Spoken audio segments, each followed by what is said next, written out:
legal trying to get to the wall of the subline. There was great coverage by Iowa. Penalty flag down. Could be clipping down there against Nebraska. But back at the 15-yard line, Dave Lingle is just swarmed over by Lewis Burke, the first man to hit him for the Hawkeyes. And Nebraska now is going to have to start from deep in its own territory again. But it didn't seem to bother them the first time. They marched all the way to score, capped by a 69-yard run by Jarvis Redwine. Now the referee, Vance Carlson, with the white hat, talking things over with his officiating team. And the way the Nebraska team is trudging back toward its own goal line, you just sense it's going to be a walk-off here. There it is, half the distance clipping against the Huskers, and that'll put Nebraska back in the hole. That was a great punt. It certainly was a great punt, and the reason that the clipping penalty occurred is because of the fact that Iowa is hustling on their special teams. Now watch to the right of your screen. You'll see the people in the white jerseys. They are really busting their tails trying to get down there.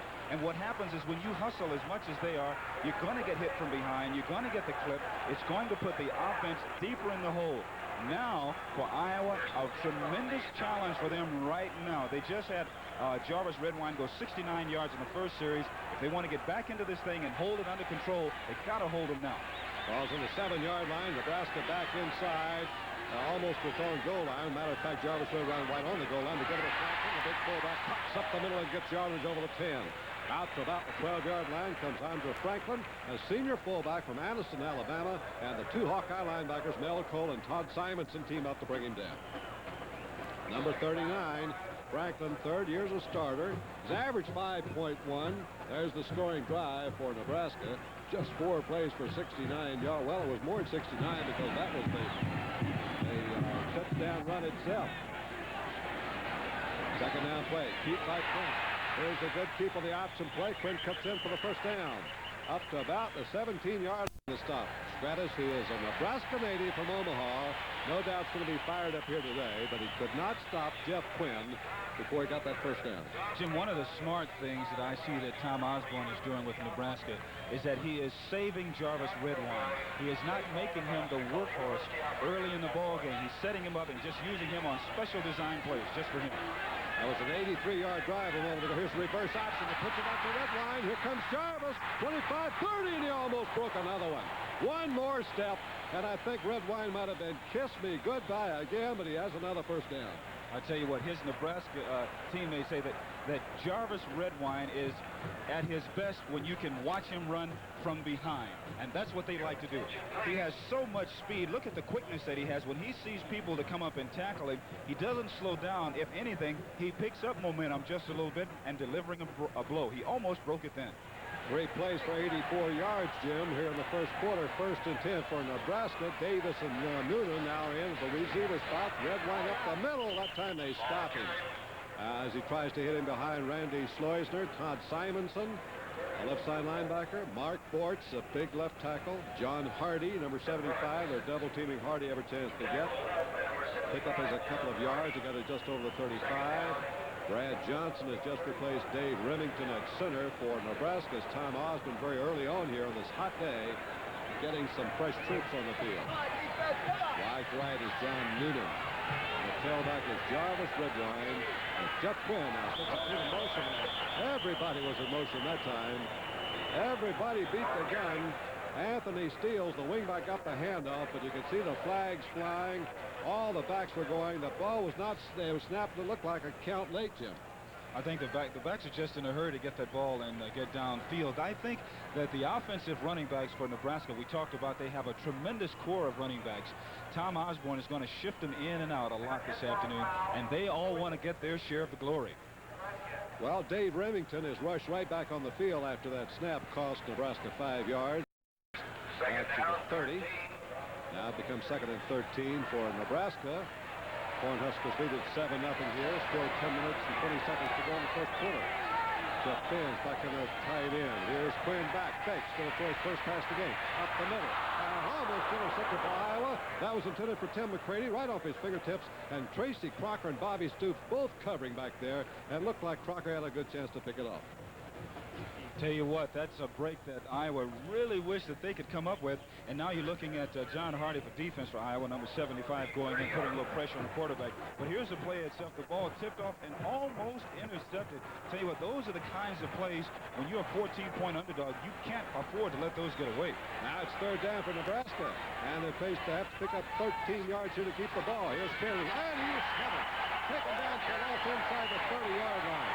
Boy, that looked like big number Pat Dean, the middle guard, was right on top of him with Brian Stratus, number 93, all on top, and John Hardy was in there too, the All-American candidate. They put Quinn down. They stopped that play perfectly. The reverse option looked like it was going to start, and in goes Scott Gamer now to punt for Nebraska. Big defensive play for Iowa, and you see what the Hawkeyes can do off that. Trailing 7-0 here in the first period. Double safety back. Jeff Brown and Eddie Phillips for Iowa. Low kick. There might be time to return it. Take another short man body Stoops. Stoops hit down almost his tracks around the 40-yard line, but not bad field position for Iowa. That was Jeff Finn, the successor here to Junior Miller at tight end. Now, Jim, Iowa has held, and that's what they should have done their first time out on the field on defense. They're in relatively good field position right now. They've already shown Nebraska that they're going to have a wide open game this afternoon, so they are not out of this ball game, not by any stretch of the imagination. Just keep doing what they can do best. And Jim, I think that the Nebraska team saw Chappelle open a moment ago too. They brought in Rodney Lewis, a very fast cornerback, and he's going to take on Chappelle one-on-one. Here's Sue on the play out, looking for Chappelle. Down the middle to Chappelle. Doubled into the strong safety Russell Gary, and it was broken up on the 35-yard line. Remember, early in the ball game, I mentioned that Chappelle was wide open right down the middle of the field. Hayden Fry's men upstairs watched it. They picked it up, and now they come back with it. This first play right down the middle of the field, and the ball was almost intercepted there by Russell Gary, number 9 for Nebraska. Now, that just goes to show you that the coaches upstairs are really on their job. It's just that the execution was not there. Jim, they doubled Chappelle that time with Gary, who runs a 4.48, and Rodney Lewis, who runs a 4.3. So they're really ganging up with speed on him. In motion goes Doug Dunham for Iowa. Second down play. They run the draw. Up the middle. Brown, not much room. Jeff Brown swarmed over by the Scarlet of Nebraska. Kim Baker led the charge, and Toby Williams was there almost at the same instance. They'll feel a short gain on the play, but only a yard or two to about the 42-yard line. It's going to be a 2-yard pickup. It'll be third down and 8 to go for Iowa. And that's one of the reasons why Nebraska consistently has been one of the better football teams in the country for the past 2 decades. Good, solid, sound defense. Now they bring Chappelle to the left side. They're going to double him with Sims and Means. Nebraska keeping 2 eyes watching Chappelle. Sideline pattern Chappelle. He's got it over the 50. He's got a first down into Nebraska territory for the first time in the football game. Terry Nelson makes the stop for Nebraska, but it's first down for the Hawkeyes of Iowa. I think now that Iowa realizes that they're going to have a little bit of a problem getting deep on Nebraska because the Cornhuskers are putting in their real speed burners on defense. Now here's a look at Chappelle on the wide receiver. This is just a quick stop pattern. Go downfield about 4 or 5 yards, come back, get the ball in his hands. Now watch the red jerseys come around him. There's 1, 2, 3, 4 of them automatically. The handoff the fullback Marty Ball on the slant to the right. He stopped around the 45-yard line by Jimmy Williams. Remember, he was one of the brothers that started in that line for Nebraska. Kim Baker helping out. They spot the ball on the 46. Gains only a yard, second down and 9. Well, you know, Jim, Keith Chappelle, who went to the sidelines, he's back in the field now. There's no question he's the primary receiver every time Phil Seuss drops back. But Keith Chappelle and Jarvis Redwine were high school teammates in Inglewood, California, and here they are playing against each other today. Wide receivers to both sides. A tailback Brown. No open. Hit down as he crosses the 45 by Kurt Heinlein and Kim Baker. Kurt Heinlein's the first man to hit him. 235-pound junior nose guard from Bellevue, Washington. So he comes from out on the Pacific Coast. And in 2 plays, Iowa's picked up less than 3 yards. It's third down. It's going to be a very long 7 now for the Hawkeyes in Nebraska territory for the first time. There's the score, 7-0. 69-yard run in the first series by Jarvis Redwine of Nebraska. Now Chappelle is not in there. They've got Dunham in motion. And Here is Seuss down the middle, up the middle. Tight end, great catch by Hufford. Inside the 30 of Nebraska, and he has a first down around the Nebraska 26-yard line. Russell Gary made the stop for Nebraska, but the key to that play was a sensational one-hand catch by Mike Hufford, a sophomore. That's just a super catch, but the key to the whole thing here is that the quarterback just goes back, and instead of him turning and going to one side, he backpedals straight back. That way he can see the entire width of the field and pick out his tight end and made a great catch there. Best looking drive of the day by Iowa. Now they shift into the I formation. Jeff Brown, the tailback, that pitched it on the power sweep. Looking for the cuts back, gets him in over the 20. Brown fumbles the ball, and let's see who they think Nebraska will get it around the 12-yard line. Great pressure from Henley Waxter, and they're going to unstack him. Who's got it? That's going to be a big point at this stage of the game. And it is Nebraska's ball. A fumble by the young tailback, Jeff Brown, just when Iowa was beginning to threaten here late in the first period. And Nebraska's Jimmy Williams comes up with a football for the Cornhuskers and a big break for the Husker team. You talk about something really disheartening. Iowa now moving down the field. Brown doing an excellent job getting into the secondary, moving in different directions. On his way down, gets hit, loses the ball right there. It looked like Iowa was going to get it back, but there's nothing but complete all-out hustle on the part of Nebraska going after that loose ball, and Williams comes up with it. And the man who hit him high, number 75, Henry Waxter, is from Iowa. And you know it has to give him a good feeling here and his first start ever from the University of Nebraska. And another penalty tacked on to Iowa here brings Nebraska out of a hole. 15 yards out to the 27-yard line for a personal foul. And Nebraska's got a first down at their own 27.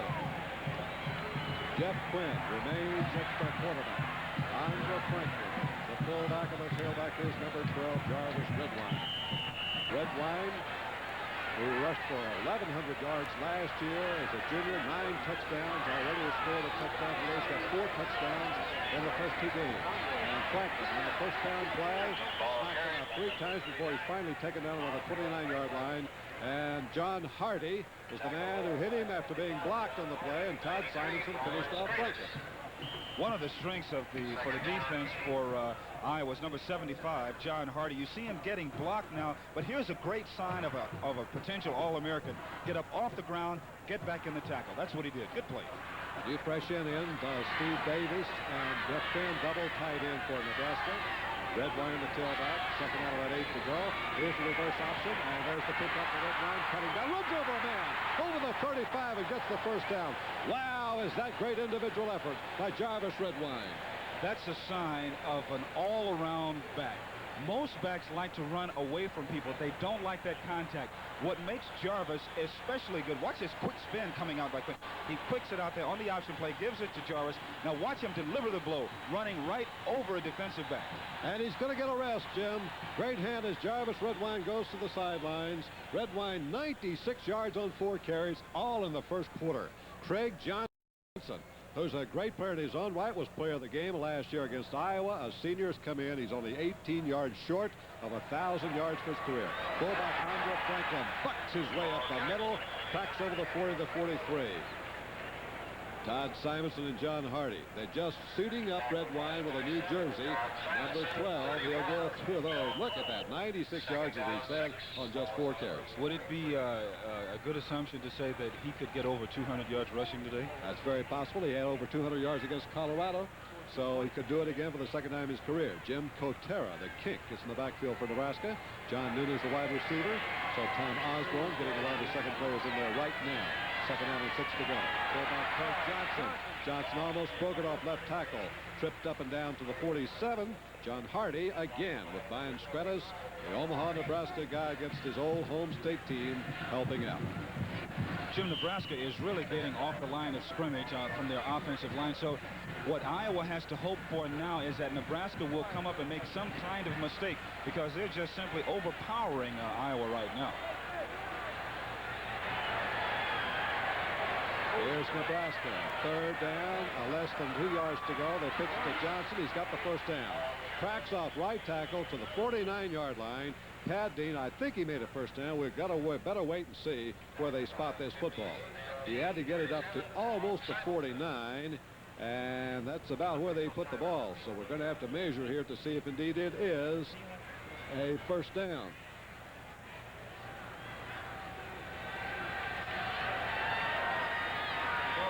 Close, but he made it. First down for Nebraska at the 49-yard line.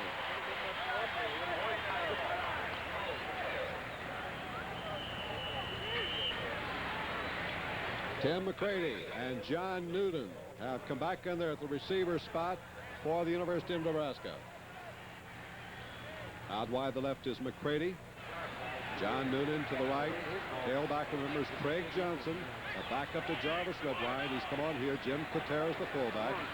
And here's Quinn on the play action pass. Sidelines, incomplete. That was intended for McCready. Thrown a little bit too far. Tracy Crocker, the right corner linebacker, was there, but the pass was thrown out of bounds anyway. And McCready, getting his first start, has no chance to make the stop. Jim, in order for Iowa to get the ball back from Nebraska now, they're going to have to get a little bit better coverage out of their defensive line. Their defensive line must play better. They're getting blocked too much now.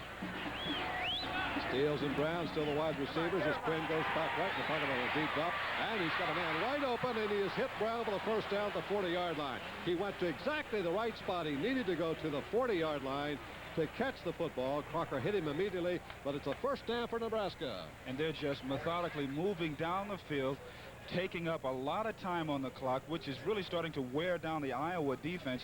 Here, this pass pattern is right in the middle, not in the middle of the field, but right in the middle of the own area here. No one around the receiver, and now Nebraska is pretty much doing what they want to. Jeff Quinn's the only starter in that backfield right now that started the ball game as they give the fullback to Terrace. Hitting hard to the left. Tracy Crocker comes in from the secondary to help John Hardy bring him down. They get a short gain out of the play. Nebraska seldom ever loses or fails to gain on a play. This time they pick up a 4-yard gain as Jarvis Redwine comes back on the field with Andra Franklin. So the first string backfield is back in with a rest for Nebraska. Steve Davies has come in to give Nebraska 2 tight ends.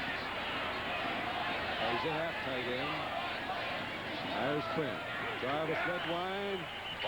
He may have been thrown for a loss by Mark Bortz, a sophomore tackle from Pardeeville, Wisconsin, who was perhaps keying on the play, and he made the stop. That's the kind of play Iowa has to have out of their defensive line. The defensive linemen have been getting blocked around a little bit too much. They've been standing up a little bit too high on the snap of the ball, and Nebraska's just able to move them around at will.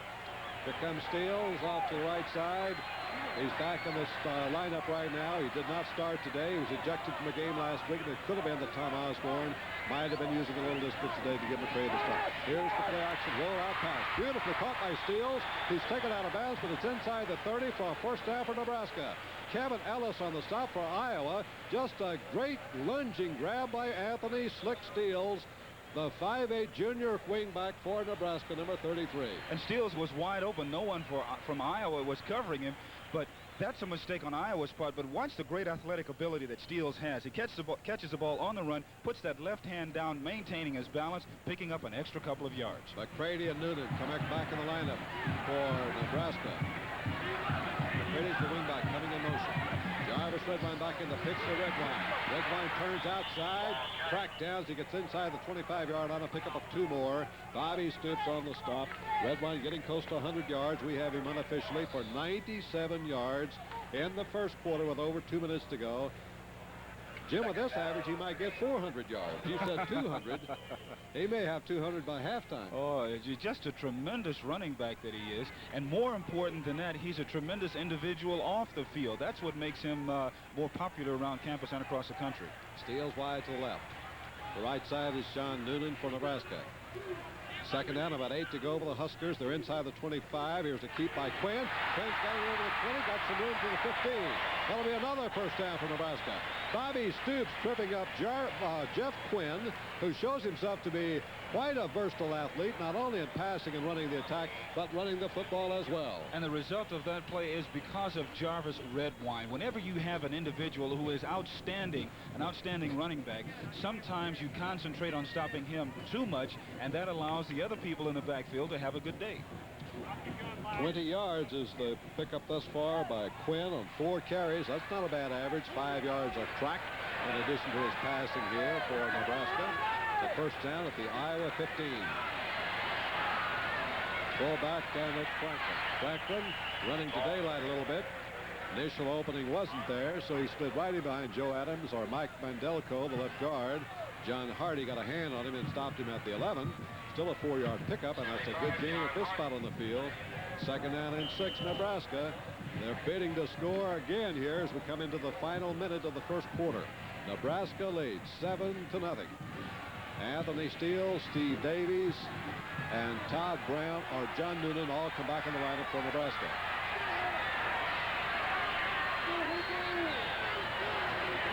That's Steele's coming in motion. Pitches to Redwine. Here's the reverse to Steele. Steele is up on. Iowa's played it well. Steele does a great job getting free, but he's going to be taken down at the 15-yard line. Iowa had that play covered perfectly. Tracy Cocker and Mel Cole were over there. They refused to have the weak side turned, and even though it was executed well by Nebraska, didn't go. Even though Iowa is unpredictable on offense, they are very predictable on defense because they play good, solid defense.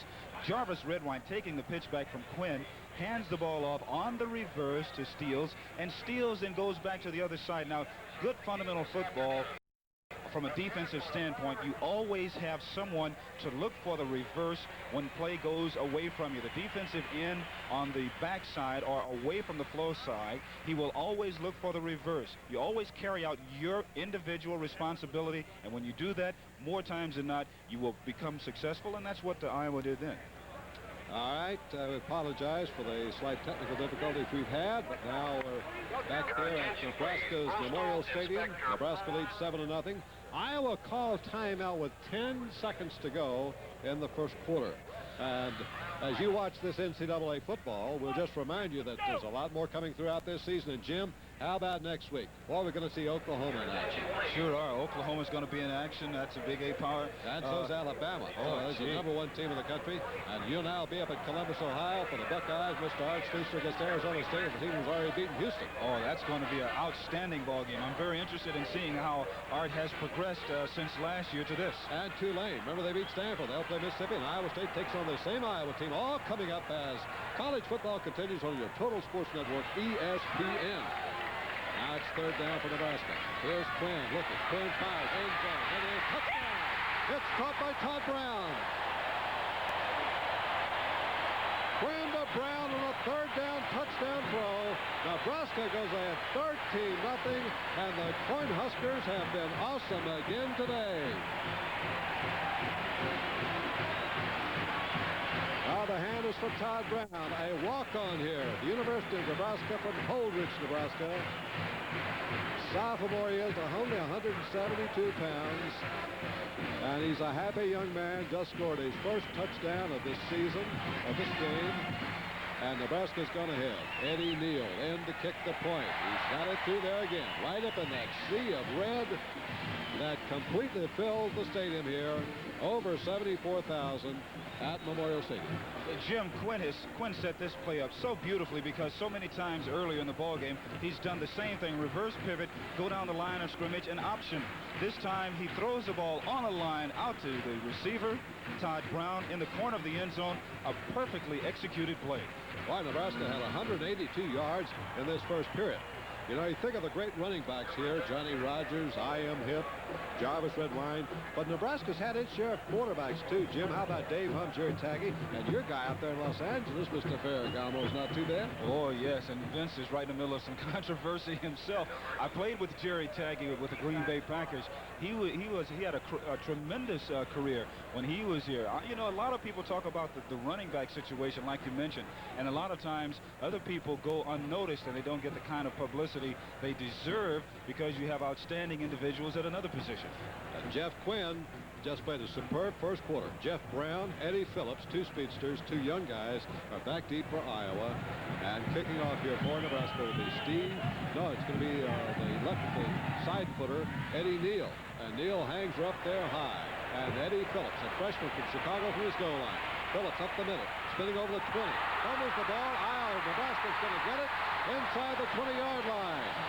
penalty flag is down, so let's wait and see what the official ruling will be. But Nebraska has covered the loose football at the 17-yard line. Kim Baker and Rodney Lewis, the two guys that really went in and hit Eddie Phillips. The ball bounced loose, and Steve Damkroger, a reserve linebacker, recovered for Nebraska. The Cornhuskers get a tremendous break on the last play of the first quarter. A penalty was against Iowa, refused. Nebraska will take the football, and that, I believe, is going to be the end of the first period. It is. End of the quarter. The score, Nebraska 14, Iowa nothing.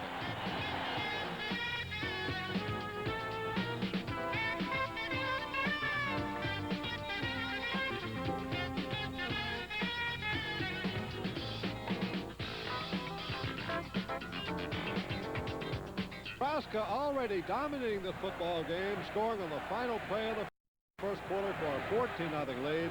And then came the ensuing kickoff and fumble, and the Cornhuskers had the football again in scoring position.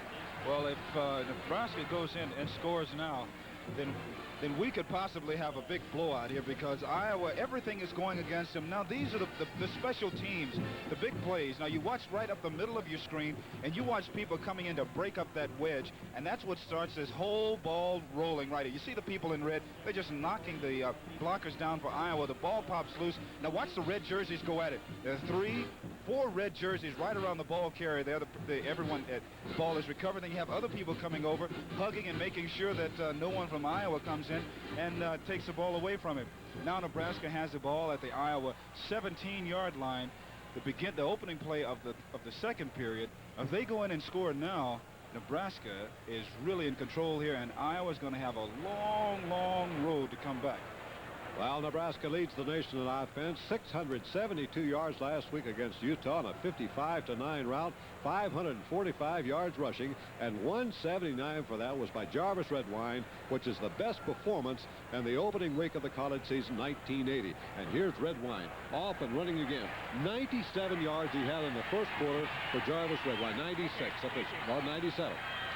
Craig Johnson and Jim Cotera, though, will be in the backfield as we start the second quarter. Jeff Quinn still running the team. First down play. Begin with Johnson. Johnson to the right side, goes to the 15-yard line. Taken down there by Mel Cole, left side linebacker. And Andre Tippett, the defensive left end. Don't want to mess with Tippett. He's a second-degree black belt in karate out of New York, New Jersey. And he plays a strong defensive end. Play carries to the 15-yard line. It is second down for Nebraska. 8 yards to go, 15 yards to go for a third touchdown of the game. They lead 14-0. Iowa defense, the body player of the game. The keep by Quinn on the option. He's to the 10. Quinn 3 yards short of a first down. Will bring up 3rd and 3 at the 10-yard line. And you noticed he went to the wide side of the field. He's got that ball right in front of the uprights in case Nebraska should have to go for a field goal in this series. Luke King and Kent Ellis team for the stop for Iowa. Jarvis Redwine's the back of the game.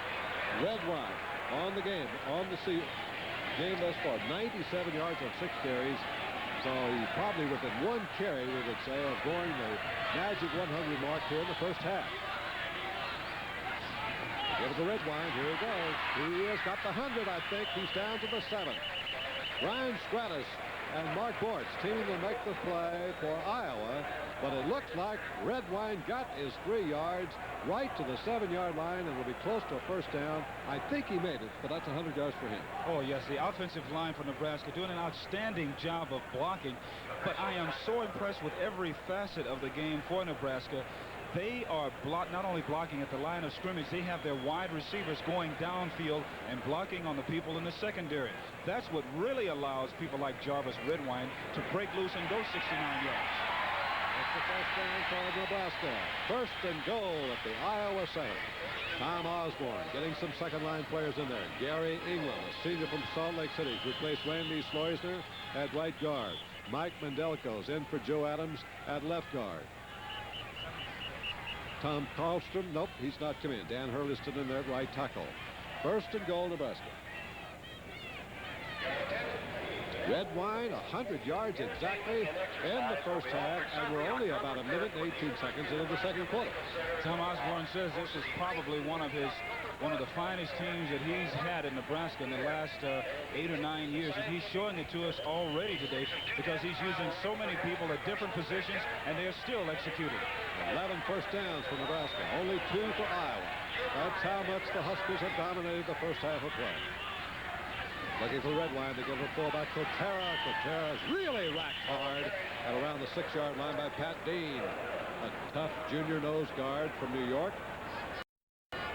Started 7 games last year and got 78 tackles. Mark Gorse and John Hardy, 2 big tackles beside Dean, also helped out on that play. Pickup is only 1 yard by Jim Cotera. Backup fullback. Cotera now goes out.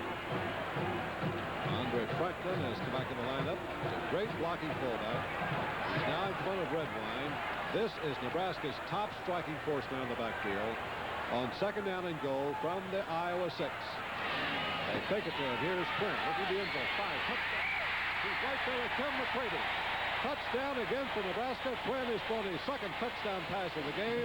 Tim McCready, only 5'9" from Plainview, Nebraska, getting his first start of his career here.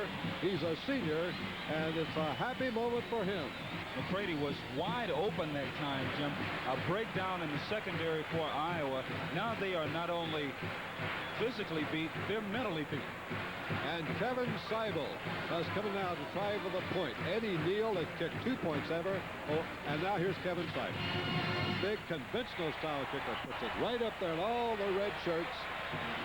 And Nebraska leads 21-0 over the University of Iowa. And the Hawkeyes have quite a handful today from the Cornhuskers of Nebraska.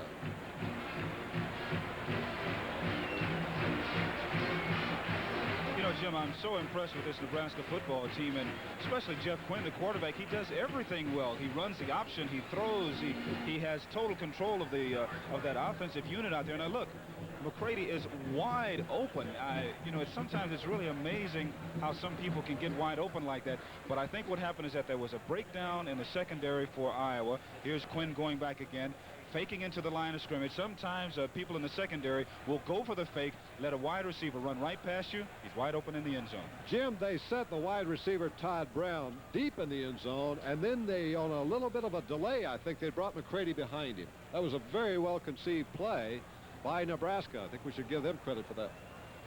Quinn now has hit for 2 touchdowns, 3 out of 5, 43 yards. A great first half performance. And this ball game by Jeff Quinn. Now Iowa prepares to receive. Jeff Brown, Eddie Phillips back deep. Remember, Phillips fumbled on the last kickoff that Iowa received. Here's Seibel kicking off this time. Really booms that ball. This one will be run back. That's through the uprights. 70 yards away into the stands. It just doesn't count for 3 points, though. Oh, wow. That's amazing. What strength shown here by Kevin Seibel, a sophomore from Vermillion, South Dakota. From the 40-yard line, he kicked that ball right through the uprights, 70 yards away and up into the stands. That'll be a touchback. Iowa's ball at their own 20. Phil Suits now trots on the field at quarterback for Iowa. He was a 5th-string defensive back when Hayden Fry took over the program at Iowa, and he converted right into a quarterback, and the left-hander's done well. Iowa, however, has not been able to come through the strong Nebraska defense. He gives his tailback Brown. Brown runs into a red wall. Derry Nelson, the all Big 8 right end from Fairmont, a 3rd-year starter. The first man to hit Jeff Brown at the 21. He picks up just 1 yard on the play in the second half.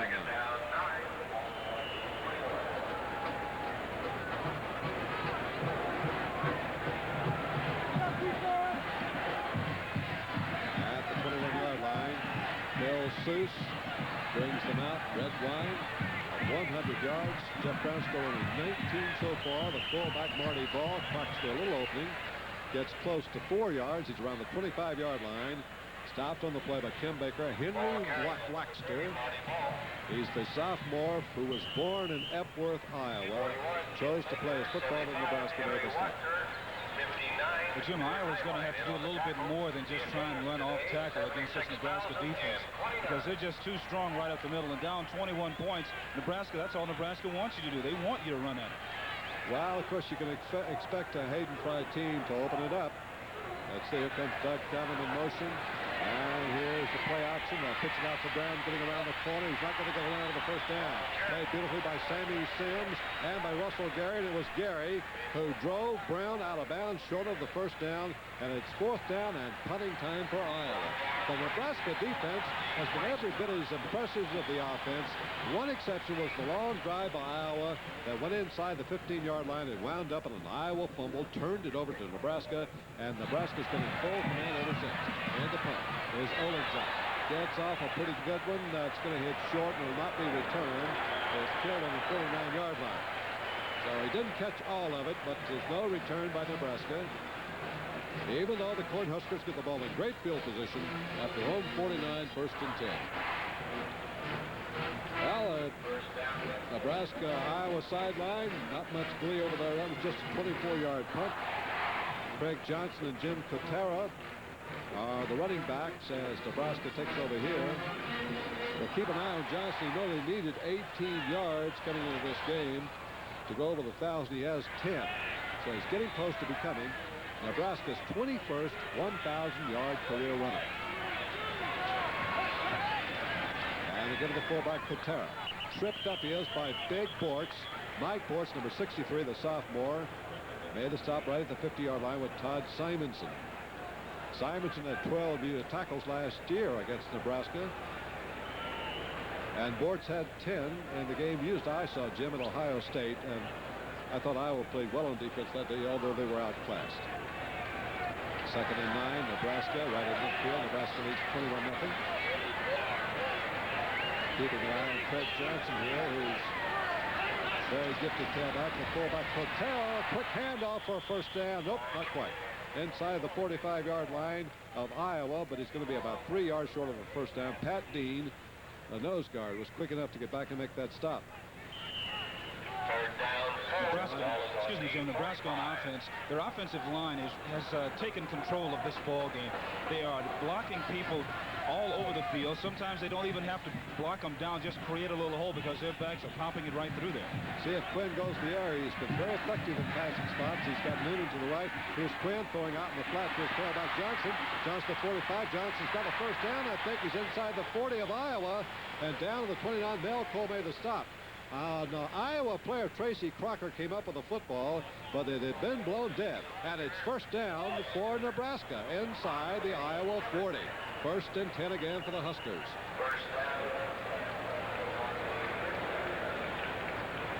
Now, here's what I was talking about a little while ago. Watch the pass protection this time. They are giving Quinn tremendous time. Look how they just knock people down with not even showing a great deal of effort. When your offensive line is in control of the game, then more times than not, you will win. Craig Johnson was hurt on the play. The tailback from Omaha, probably be starting for just about any other team in the country, playing behind Jarvis Redwine, has been injured.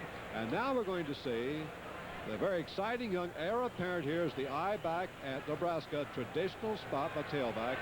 Roger Craig, a sophomore from Davenport, Iowa. His older brother, Curtis Perry, played at Nebraska for 3 years.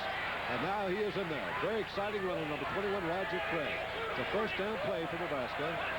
And they get him a fullback. Kotera gets a big opening. He's the 30, 25, the 20, and the fullback play has worked beautifully today for Nebraska.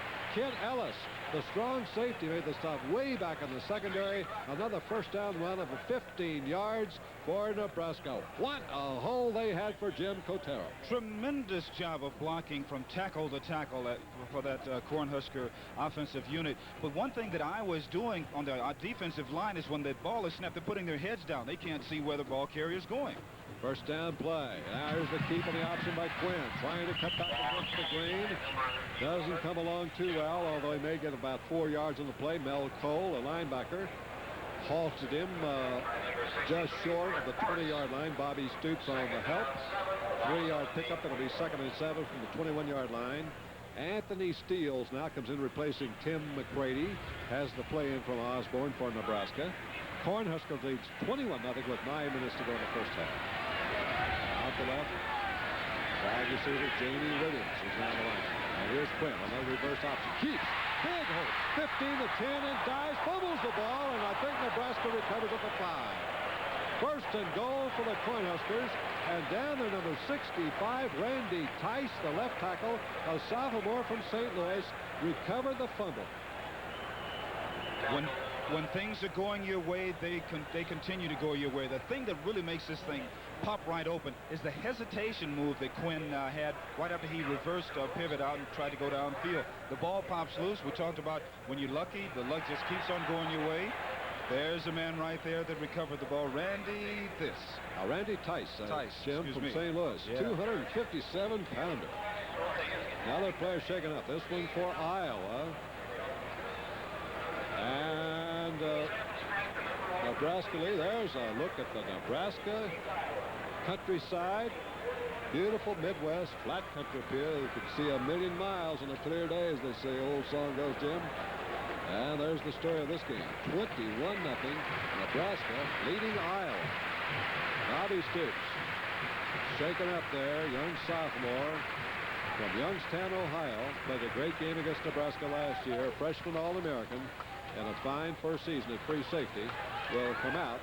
And George Person probably will go in to replace him. A junior from New York, New Jersey. Now 2 tight ends are in for Nebraska. Jeff Finn is on the left side. Steve Davies on the right. Newman's the only wide receiver out the left side. And the tailback is Roger Craig. Hasn't touched the ball. Now he does. Craig up the gut. And he is going to score. Touchdown for Nebraska. 5-yard run by Roger Craig. A young sophomore has scored the first time he touched the ball, just like Jarvis Redwine did in the first period. He didn't waste any time getting into the end zone. I mean, he just high-stepped it right on in there, got close to the goal line. His body movement started to lean forward. Once again, outstanding job of blocking by the Cornhusker offensive line, and we've got a blowout on our hands. 27-0 with over 8.5 minutes to go in the first half. Kevin Seibel comes in to kick for the point for Nebraska. There's Seibel. Oh, he booms that ball through there, and it's 28-0, Nebraska in the lead. Well, the Cornhuskers getting some great blocking up front today from Randy Sloisner, Dave Remington, Joe Adams, all doing a super job up the middle, especially Sloisner, academic All-American from Rapid City, South Dakota. Watch him. He is the right guard. We get a beautiful look now at Craig going into the end zone. Now watch, he gets close to pay dirt and he just keeps going. He keeps his feet moving. That's the key to the whole thing. Good job of blocking by the line, and the result 28-0, Nebraska over Iowa. And the big number 73 there on the cross block was Dan Hurley, who's 271 pounds from Omaha. Nebraska 28-0 over a good Iowa team that last week upended Indiana. Jeff Brown and Bill Blacher now, the D-backs, instead of Eddie Hill. Remember, Hill fumbled on the kickoff, and perhaps Hayden Fry letting the freshman sit down a while. Doesn't want to get too much pressure on him here in his first college season. And the kickoff now is Kevin Seibel, and I think you're going to see this ball boomed out of here, Jim. Sometimes he puts it right up in the stands. A moment ago, he kicked it right through the uprights. Here's Seibel, and there she goes again. A little wobbly this time. Will carry well packed past the end zone, out over the end line, bouncing up in the stands. Another touchback for Seibel's toe, and Iowa will start from its 20, now trailing 4 touchdowns, and I think you'll see Mr. Seuss try to really open it up. 250 yards. There's Seibel. He's a big kid. He was drafted. He was recruited here as a linebacker. That's a no-no. No, there's no connotation there, Jim Hill. It's a great program here in Nebraska, but one of the greatest. You know, they had 3 academic All-America first-team players. I've never heard of that. They had last year. Unbelievable. Here's the pitch to Eddie Brown. Caught behind the line. He'll not get back. Penalty flag thrown back there. Henry Waxter and Derry Nelson, both from the right side of that Nebraska line, broke through. Derry Nelson, the first end, to college Jeff Brown. Well, Jim, Iowa has to forget about their game plan now. There is no way that their original game plan is going to work against this tough defense, and you're down by 4 touchdowns. They're going to have to do some things that are unorthodox. Hayden Fry is the man that can come up with those kinds of plays, because their original game plan is out the window now. Well, you know, you look at that Iowa team, Jim. We mentioned this in the warm-up. They look like the Pittsburgh Steelers in those uniforms. But only they aren't playing like the Steelers today. Well, there's another team that looks like the Pittsburgh Steelers, they say, the Edmonton Eskimos, and they'll be right back here on ESPN against the Saskatchewan Roughriders in exciting professional Canadian football. So we look forward to seeing that. That comes up Wednesday, 7:30 p.m. Eastern Time on ESPN.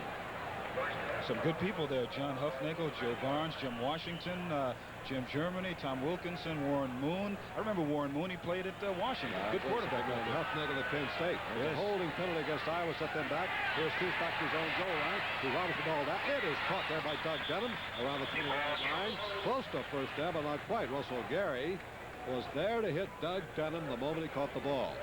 But Seuss went right back there. The guts of a riverboat gambler, and from his own end zone, he whistled that ball in there to Dunham at the 20th of the 19s where they're going to put it. So it's about a yard short.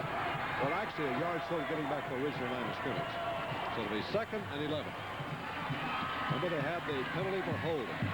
Ivory Webb now is in at wide receiver. Here's a play action kick. Roll out the pass to Brown. A good catch in the flat, but he'll get very little out of it. Andy Means, a right corner linebacker, a speedy senior from Holdridge, Nebraska, makes the stop of the Cornhuskers after a pickup of only 2 yards. It'll be 3rd and 9. These are actually the worst conditions for a quarterback to operate in. And Seuss is going to, if he isn't careful, he's going to get a couple of passes picked off because of the fact that he's behind by so much. Now the defense knows in order to get back into the game, you have to put the ball up more so than you would like to. The defensive line knows that. They're just going to take off and try and put a lot of pressure on the quarterback. And this is when you start to have fun in the secondary. Lou Burke now is coming at fullback for Iowa. He's the 3rd fullback used today by Hayden Fry. Back to motion. Seuss straight back in the pocket. Off in the pass to Brown. Looking for some movement. Brown looking for a blocker. And he has a first down. That's the best run of the day by Jeff Brown. A little flare pass out in the flat. He comes over the 30-yard line before Russell Gary and Kim Baker can get to him for Nebraska. There he is, number 27, Jeff Brown, who had just a spectacular debut as a running back in college football last week as a sophomore. 176 yards against Indiana. He gained more yards last week than he weighs. 156 pounds, but a tremendous athlete. Now watch the way he gets up the field, puts his hand down to maintain his balance. On the option kick. Tremendous play by Jimmy Williams.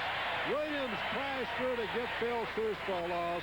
Seuss trying to run the option to the strong side, and there came Williams from the weak side, and boy, that takes some quickness and speed to make a play like that. And number 96, a junior, a brother walk-on to Toby Williams, who played side by side when the Nebraska line made the play. And it also takes some of the air out of Iowa because they had a little bit of a drive going.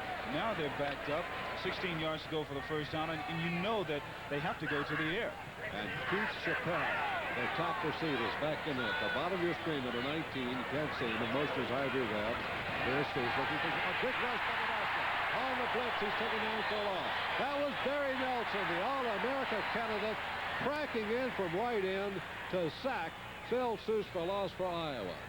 They're having fun now. Boy, are they ever. Nebraska, that is. Nebraska can play with all the abandon in the world right now, Jim. 28-0 they lead, and they can call their shots. They certainly can. This is what we were talking about a little while ago. Penalty against Iowa. Yeah, illegal motion. I'm sure Nebraska's going to refuse that. They'll take the play. A sack back to the 16-yard line. And now Iowa suddenly is going the other way, thanks to the Nebraska defense that's just been impregnable, except for that one long drive. And in that one, they caused the turnover that got back the football. Got a little angry down at the end of that drive. Now Chappelle and Doug Dunham go wide to the left side. Still Seuss a passing play, gets his fullback instead, and Marty Ball trying for the middle. Still fighting as he goes over the 20. Will stop shortly in the arms of Kim Baker around the 22. Jimmy Williams helping out on that play, and it's 4th down and a mile to go for Iowa. 4th and 20, and in comes the punting team. Dave Legal and Rick Lindquist are the deep backs here for Nebraska. Here is the punt away by Lon Olenzak, racing as Legal, takes on the run at the 39. Legal cuts beautifully behind a block. He's at the 50, down the sidelines to the 40, and Iowa territory on the 37. Jeff Predge made a beautiful block in front of Legal, almost sprung him loose. He was finally caught, but not till he got to Iowa territory at the 37.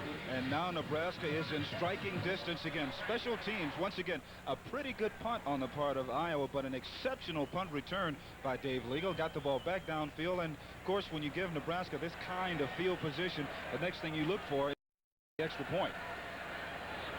All right, Cornhuskers ball, 1st and 10. That was Legal, a great return to put him down at the 37-yard line. Roger Craig is the eye back here now for Nebraska. Jeff Craig's got all the way at quarterback and done a great job. Throw by Jim Patera. Doesn't get the opening this time. Oh, flare tippers down there. John Hardy, number 75, pushing a little bit. That was quite a story because Hardy was so heavily recruited by both these schools, finally decided to go to Iowa, and they televised the signing from the governor's office when he signed his grant and aid. That was a big deal. Had to be a big deal to sign from the governor's office. You know, I think the NCAA kind of stopped that sort of thing since then. How's it going to tell? Now looking for the pass. Jeff Quinn. Man, his coverage is going to run the ball. Boy, this Jeff Quinn's a cool cooker. He's going to throw a flat pass off of the left side. Mel Cole had that well covered. And Tim Ellis, the strong safety, came right in to stop the play as Quinn alertly, instead of throwing it what could have been an interception, kept the ball and picked up a short gain to the 34. And that's where a lot of inexperienced quarterbacks would have made the mistake. When they get into a pressure situation, they would throw the ball away. Quinn didn't do it. He's cool. Steele and Todd Brent, the wide receivers. The tailback is Roger Craig. Here's the key. Now Quinn on the fake. Going to throw. Play action. Up in. Fires it. Man right up. Anthony Steele out of bounds around the 20. That'll be a first down for Nebraska again. Kevin Ellis made the stop, and Nebraska continues to just play more and more spectacularly as this game goes along. You talk about razzle-dazzle. They can afford to do these things now. They're up by 28 points. You would expect these kinds of plays to come from Iowa, who's down 28-0. But that particular time, Steele was wide open going across the field. Quinn could have hit him at any point that he wanted to. He just waited until he got closer to the sideline. Well, there's the Nebraska team that has not been out of a bowl game for the last 10 years. And they've been in the top 10 every year. Here's the reverse. Coming off the wing back with McCready. Iowa's done a good job of playing this misdirected plays all day. They have stopped every type of reverse that Nebraska's tried. They're playing as hard as they possibly can on defense, but they're being worn down by a tremendous offensive line by Nebraska. You can tell that Iowa is getting a little tired. They're going back to the huddle. They are breathing heavy. We can see it from here. Their heads are down. But more important, I shouldn't say more important than that, but worse than that, their spirits are down because their defense has been out on the field a long time. Anthony Steele back in at wing back, replacing McCready for Nebraska. Second down, about 9 from the 18-yard line. The fullback, Phil Bates, got some running room inside the 15. Tracy Crocker spilling Phil Bates. He's the third fullback used today by Tom Osborne, a sophomore from Omaha, number 43. That play advanced to the 13-yard line. It's going to be 3rd and 4. Fresh players coming in. Steve Davies comes in at tight end. There'll be 2 tight ends now for Nebraska. Jeff Finn used to come in last year and team with Junior Miller, and now Steve Davies coming in teaming with Jeff Finn. Todd Brown, the only wide receivers, to the left side. Nebraska needs 4 yards here. And it's Quinn looking, throwing to Brown. And it is caught at the 5. And it is out of bounds. A touchdown. Todd Brown got in there to score right at the flag, and Nebraska's got its 5th touchdown of the first half. You make your own luck sometimes. When you're that good, you make your own luck. That play, give a lot of credit to Todd Brown. The ball was deflected. Brown just very calmly measured the ball, picked it out of the air. He had the flag in his sights, and you're looking at the 3rd largest city in the state of Nebraska right now. Over around 75,000 packed into Memorial Stadium for this game. Here's Seibel to try for the point. Going to make it 35-0, and he does. Kevin Seibel has just hit it again. 76,029. That's the attendance here today. The all-time record, 76,636. Watched them play Oklahoma here 6 years ago. Oh, we'll get a good look at it this time. The most important thing to watch here is Brown's total concentration on the ball. Quinn throws the ball, and it's almost picked off. coming right at us. Oh, this is a beautiful shot. The ball is almost picked up. Now watch Todd's head. You see his head go up with the ball. That's the sign of an excellent receiver. Total concentration, watching the ball at all times, because you never know. Once the ball goes up, it can always come back down to you. Jim, from our angle here, it still is a question whether the ball really crossed the goal line on that play, but I think it's merely academic, the way Nebraska's gone up and down the field.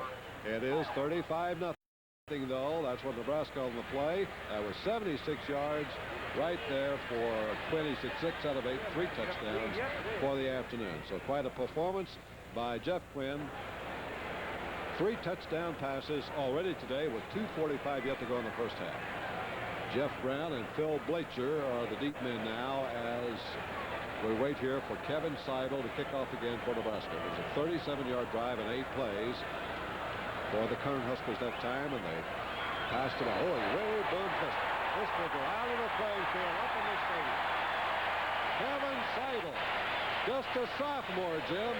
You think the NFL scouts won't be waiting in line for him? Oh, I tell you, if you're going by Nebraska scoring, it's now 41-0 because his 2 kickoffs have gone through the uprights. That's amazing. Pete Gales now has come in at quarterback for Iowa. He almost upset Nebraska last year when he came off the bench. Hit 10 out of 25 for 154 yards and a touchdown. And now he's replaced Phil Cease, who was just not effective here against this Nebraska defense. There's Gales back. Aren't going to throw him. First down. Long bob down the middle to Chappelle. Chappelle's got it in the 40. Can't hold it. Incomplete pass. Tough break for Chappelle. He grabbed it over the shoulder. Even the Nebraska fans are booing a little bit as they call it incomplete. What a pretty play that was. Oh, my goodness. I tell you, this is what Iowa has to do. Now, 1, 2, it looks like he kind of fumbled the ball after he fell on the ground, and maybe he didn't have total control of it. That may have been the ruling by the official. Incomplete pass. Second down and 10. Iowa has been close today to trying to get into this game. Trailing 7-0. They drove inside the 15-yard line and then fumbled the ball away to Nebraska, and it's been all Huskers since that point. Now Pete Gales is taking over quarterback. Play action fake and a pass. Gales crushed and thrown for a loss. A big sack by Brent Williams, the right side linebacker for Nebraska. So Gales is taken down as Nebraska now comes on with a blitz on a passing down at the 10-yard line. That'll make it 3rd down and 20. Excellent defensive coverage there by Nebraska in the secondary, but more important, an overall good defensive philosophy, because Nebraska knows that Iowa's going to start throwing the ball. You have to put pressure on the quarterback because you have a young quarterback in the game now who can really throw the ball a great distance. That time they have 3 men covering Keith Chappelle. Here's the running play to Jeff Brown. And the sweep to the right. Swarmed over as he gets to about the 13 or 14. Sammy Sims and Jimmy Williams, the first 2 guys to get to him. Sims is a junior from Lubbock, Texas. Had a broken jaw in the spring, but he's come back strong. And Jimmy Williams, there's one of the Williams brothers playing the left side of the line. Well, you'll be able to keep up with everything that's going on in sports here on ESPN throughout the day, from Sports Center, sports news, highlights, whatever you want, Jim. You'll get everything. You get scores, highlights, interviews, everything that you can imagine coming from our sports center. Keep up with those 2 hot National League races. Boy, they are something. With about 5 or 6 teams, your Dodgers still in there battling, of course. And the Reds still aren't out of it yet. The Reds beat the Dodgers last night, so it's still a 3-team race in the National League West between the Reds, the Dodgers, and the Houston Astros. I'll tell you, the Atlanta Braves don't feel they're out of it, if you really want to know the truth. But all that is coming. Great coverage of sports on the programs that's exclusively yours on ESPN Sports Center. It's your total sports network. And NCAA football today is giving you a look at the nation's 6th-ranked team, the University of Nebraska. Well, an awesome first half they're having. Here's the punt by Ryan Olingson, retreating now. And here comes Dave Legal. Made one great return, gets around the corner over the 50, back into Iowa territory and out of bounds inside the 45. Rick Lindquist almost sprung him at the corner there with another fine block. But Dave Legal seems to favor going to his right. Stopped on the 43-yard line. Now Mark Maurer is going to take over for Jeff Quinn. So Quinn, who's had just a great first half, goes to the sidelines, and Mark Maurer He's had only one completed pass last year, and that was for a touchdown. He's a tough kid from St. Paul, Minnesota, number 17, a junior, is now the quarterback for Nebraska. Ricky Simmons goes in motion. Here's the going to set up a reverse to Simmons. Simmons race back there, and it's amazing how Iowa has been able to cover every reverse action play that Nebraska's tried. Fundamentally, they are sound on defense. They know their assignments. That should tell our viewers at home that the Iowa defense knows their assignments. They know where they are supposed to be. Their problem is that they haven't been executing well totally this afternoon, because normally these kinds of plays should work when you have a big lead like that. I think another problem, Jim, that they may be a little bit outmanned at the point of contact, because on straight ahead plays, Nebraska's big hole. Here's another pass. Incomplete, intended for Todd Brown. Sideline pattern of the 50, Tracy Crocker covering. Did a nice job right there.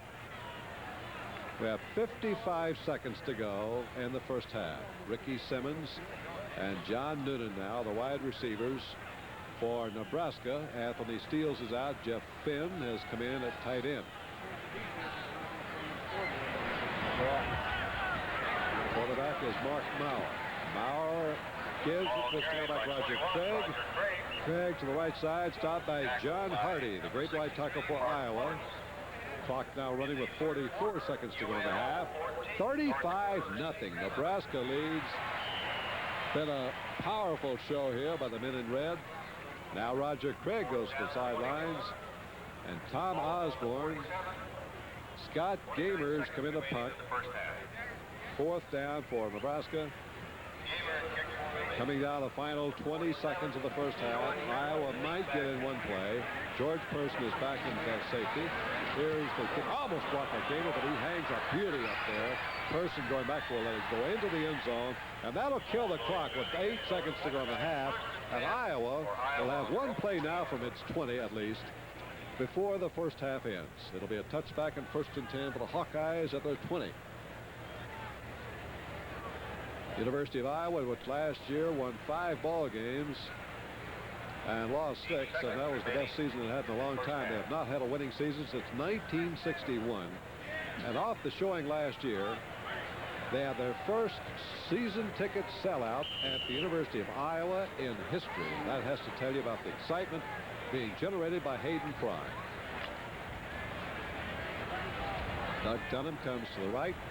Nate Person is off the left side, and here's Pete Gales back to pass. Being right. Fires a short one to Olenzak. The tight end to the 25 and lunges out to 28. And that is the end of the first half with the score. Nebraska 35, Iowa nothing.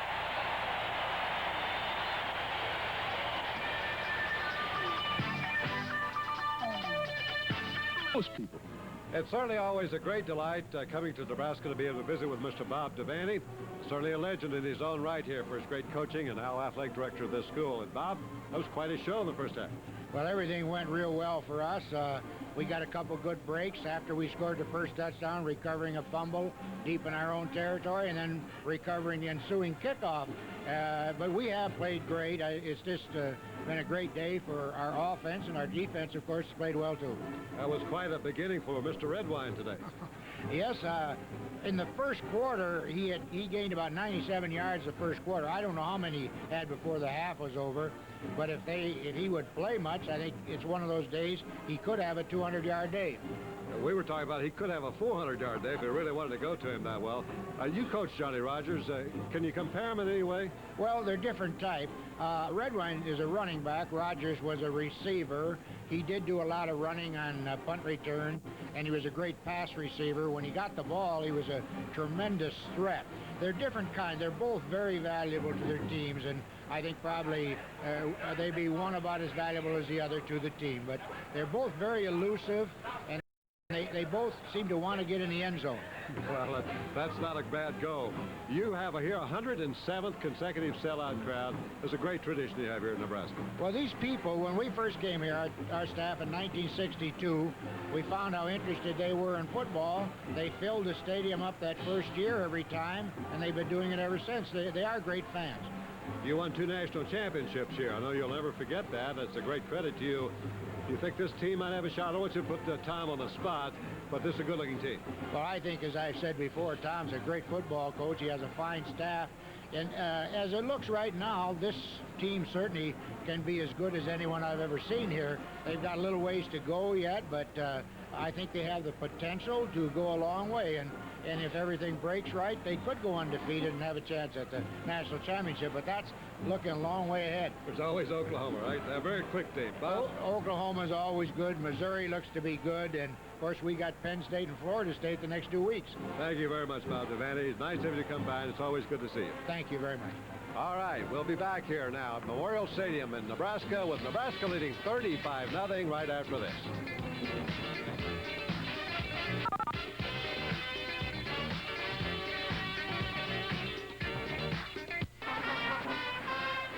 University of Nebraska Marching Band, we want to take time out to say hello to Mr. Carl James, who's commissioner of the Big 8 Conference, and you must be pleased with the way your Nebraska team looks here today. Jim, it's just awesome. They've been very fortunate. Jarvis Redwine's great run at the beginning of the game, and then a couple of Iowa mistakes, and then they got against the win, and the 35-0 was not expected by anyone. I had paid close attention to what the Iowa people were saying after their great victory over Indiana last week, and expected a very, very close ball game, and was going to feel elated if Nebraska could win. Well, not just Nebraska, but Oklahoma, of course, and Missouri, but football is kind of special here in the Big 8. It's great. It's a tremendous spectacle to be here with 77,000 people on a beautiful day. And let me just stop right here, Jim, and congratulate ESPN on adding you to their very professional staff. You people are doing a great job for college athletics, and as commissioner of the Big 8, we appreciate it. Well, thank you, Carl. It's nice of you to say. Well, we'll pass the word along to Chet Simmons and Scotty Connell and everybody in Connecticut. I know they'll be pleased, and you're doing a great job here in the Big 8. It's nice of you to drop by. I know we'll see some of your teams in bowl time. Well, we look forward to seeing you along the way, and best wishes to you and ESPN. Thank you, Carl James, commissioner of the Big 8 Conference, and we'll be right back now in a moment here at Memorial Stadium in Lincoln, Nebraska.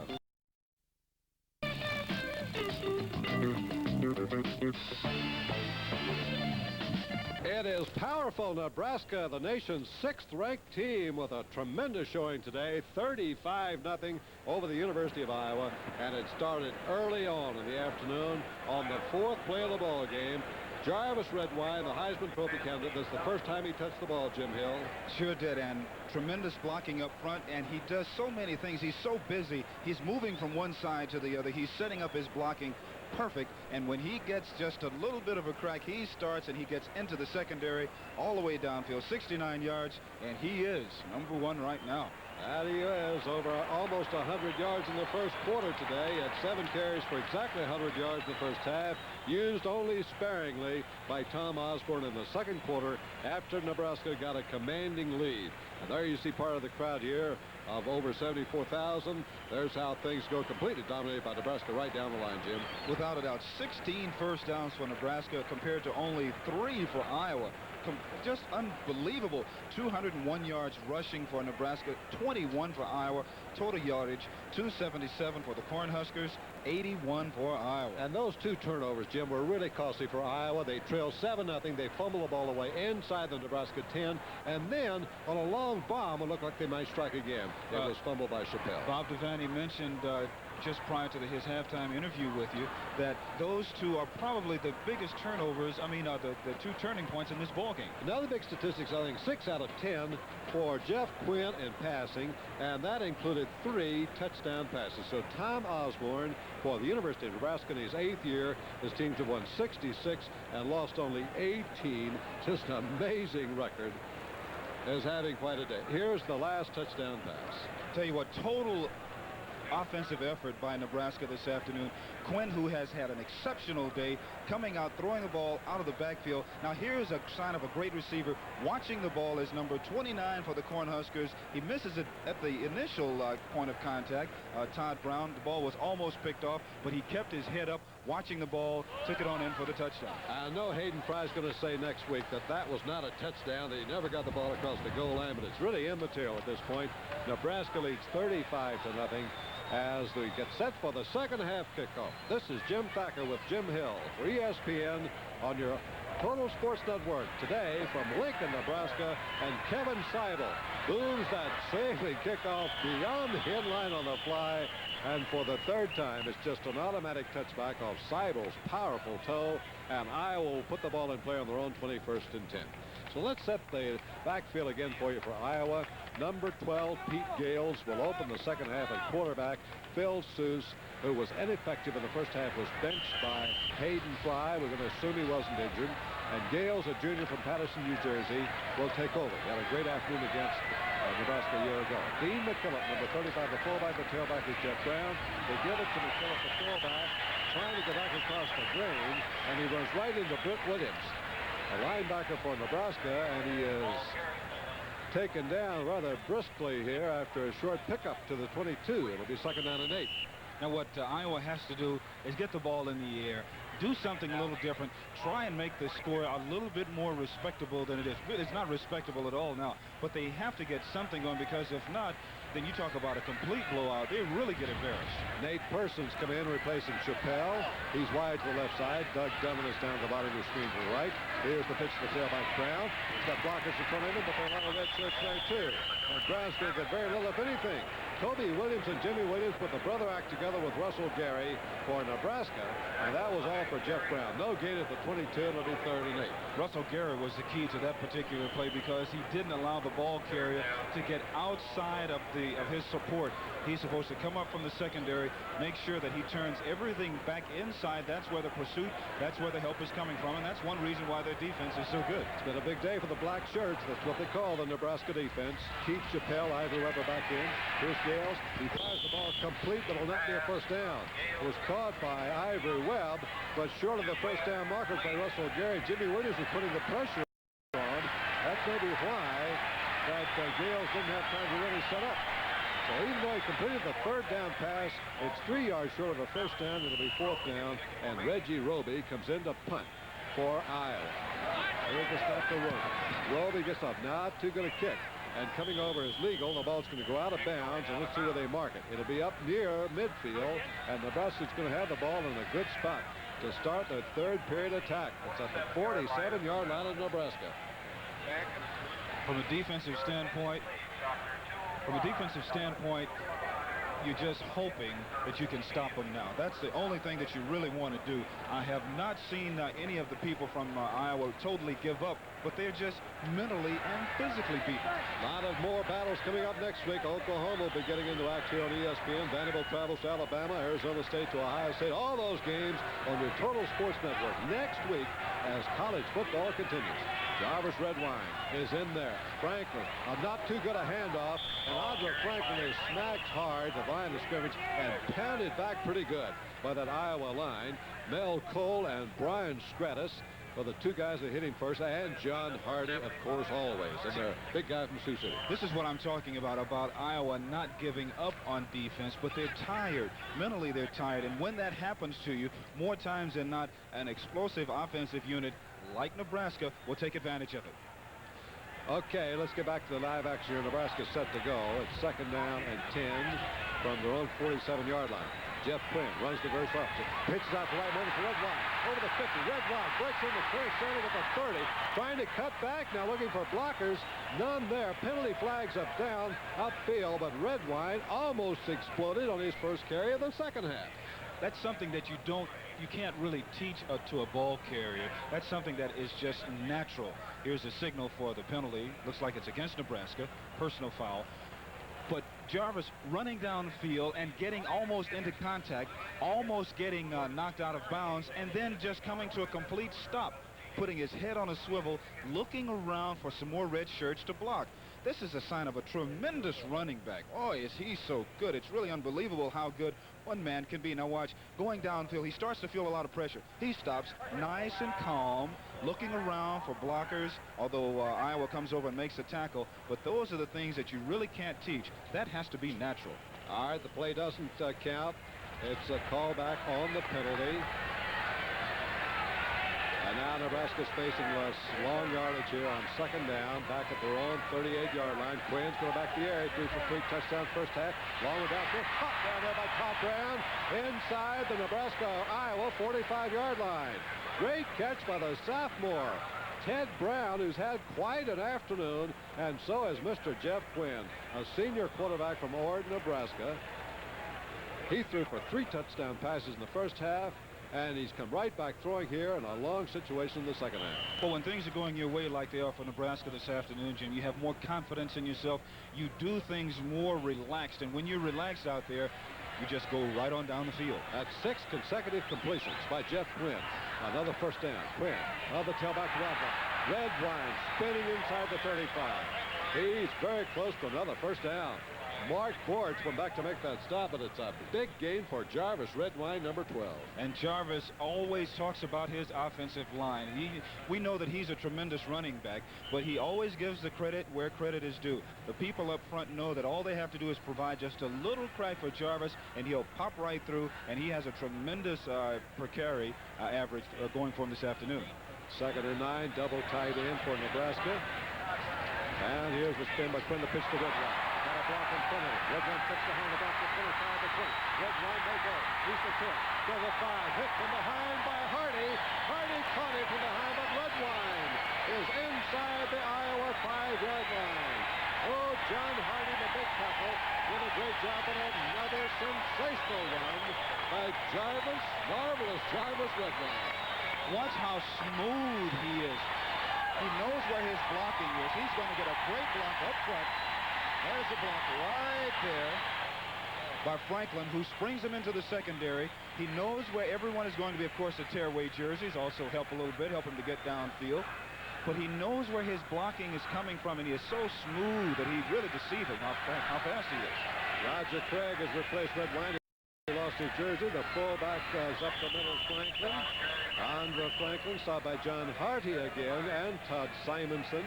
Boy, Hardy's playing a courageous game at right tackle for Iowa, even though his team is being soundly beaten here by a great Nebraska team, 35-0 early in the third period. Roger Craig is out of there now, and nope, he's still in there. Craig is still the tailback behind Franklin. Jarvis Redwine being suited up with another jersey, his third one of the game. John Noonan's the only wide receiver. They give it to Craig. He's over for a touchdown. Roger Craig, second touchdown of the game. No doubt about that one. Second touchdown today by the young sophomore, the Dodger, the heir apparent to the famed tailback I-back spot for Nebraska. Follows on the line of those great backs like Rick Burns, I.M. Hip, and now Jarvis Redwine and Craig Johnson playing their last game of their career. Kevin Seibels in to try for another point after. It is now 41-0 in favor of Nebraska, with 10.5 minutes yet to go in the third period. No limit to what this Nebraska team might be able to do today, but so this is. Point is in there, 42-0 Nebraska. Let's watch that last run again by Roger the Dodger. Doing what you have to do this close to the goal line, get up and over, sacrifice your body. All the ball has to do is cross the plane of the goal line. See Craig getting up. He's across the goal line. He gets pushed back, but that doesn't matter anyway. Here's another good look at it. Now watch how he just takes off. The people up front, you see how they just push people aside? That's the physical ability that Nebraska has. Physically, Nebraska is just outpowering Iowa right now. They're just pushing people from side to side, allowing the running backs to just about pick the hole that they want to get in for the score. He looked almost like Sam Bam Cunningham. Now that place is just vaulted. You get a good look there at the kicking shoe being worn by big Kevin Seibel. Now you see it here as a linebacker. That's right. You see the shoestring there, how it pulls the toe up. That's supposed to get more height on the ball. It locks your ankle and it pulls that toe up so that when you hit the ball, it gets a great deal of height on it. That's what it's supposed to do. And not only he gets great height, he gets great distance. He's put 4 kickoffs out of this playing field. Now let's see what he can do today. The wind at his back. Here comes Seibel, and he just boomed another one. Well out of here, up in the stands, right through the goalpost again. If you could ever get the rule changed for that to be points, you could really pour it on. I'm telling you. Kevin Seibel from Vermillion, South Dakota. big enough to play linebacker, and that he could do. Well, if he ever goes back home, he won't have far to go to get into Canada, and he could go up there and kick for those Edmonton Eskimos, who will be playing against the Saskatchewan Roughriders, and that's our game coming up in professional football from Canada Wednesday at 7:30 p.m. here on ESPN. And we've talked about the guys who will be in that one. John Huffnagle, Jim Washington, some good football players up there. That's right. We're seeing some good action here. We just saw Steve McWhirter make another big defensive play for Nebraska as he stopped that play around the 20-yard line. Pete Gales, Jeff Brown, and Dean McKillop are the backfield for Iowa. There's the drive, 53 yards, just 5 plays. Boy, that's almost 10 yards a whack. 2 minutes and 46 seconds for Nebraska. The one thing Nebraska's not doing today is keeping that ball for 7 and 8 minutes. They're just not needing that much time. They're scoring too often. 42-0. Nebraska leads. Here's the middle. Hitting up there is McKillop. Stopped by Kim Baker. McKillop got a little bit of a crack in there, and he found the opening. Gets to the 25. So it's 3rd down and 5 upcoming for Iowa.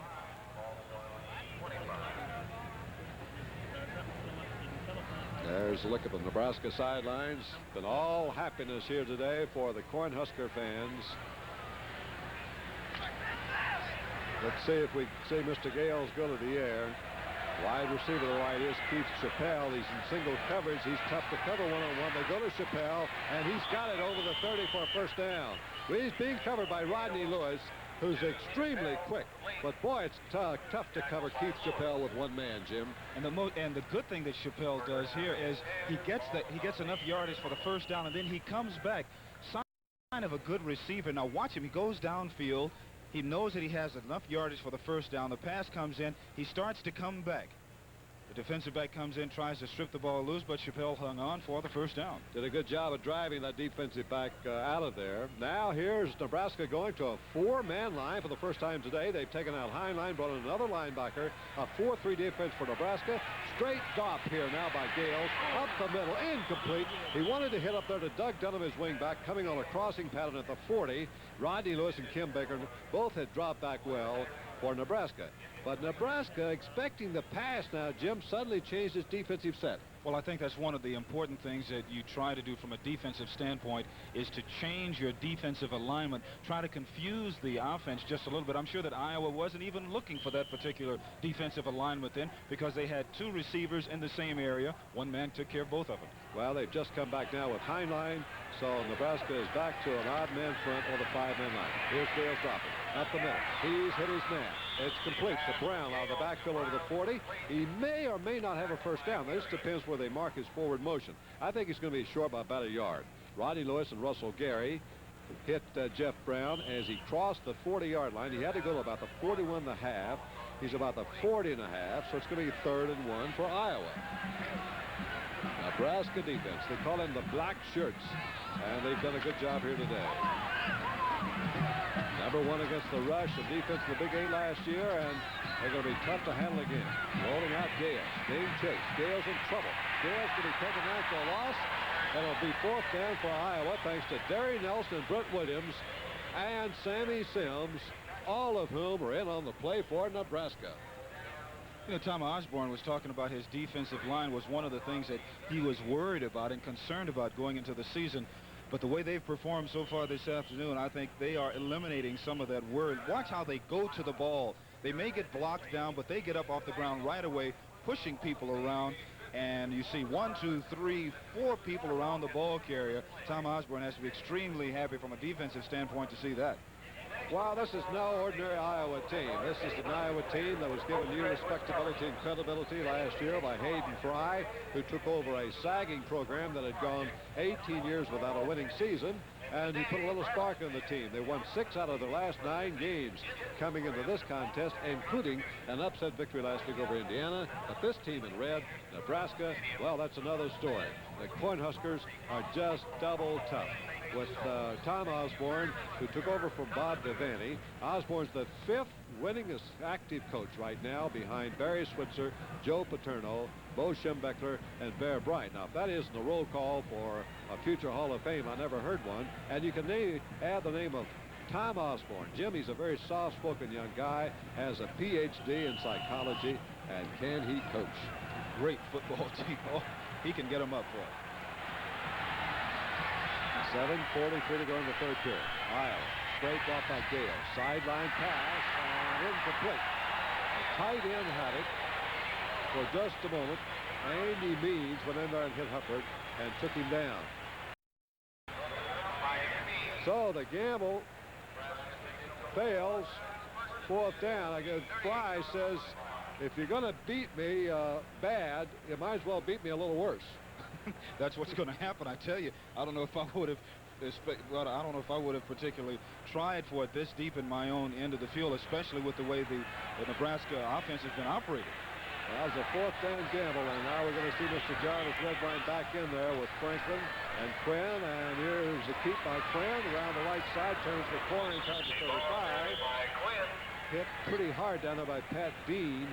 It kind of clinched him a little bit with Mel Cole, but Quinn jumps right up. He's quite an athlete.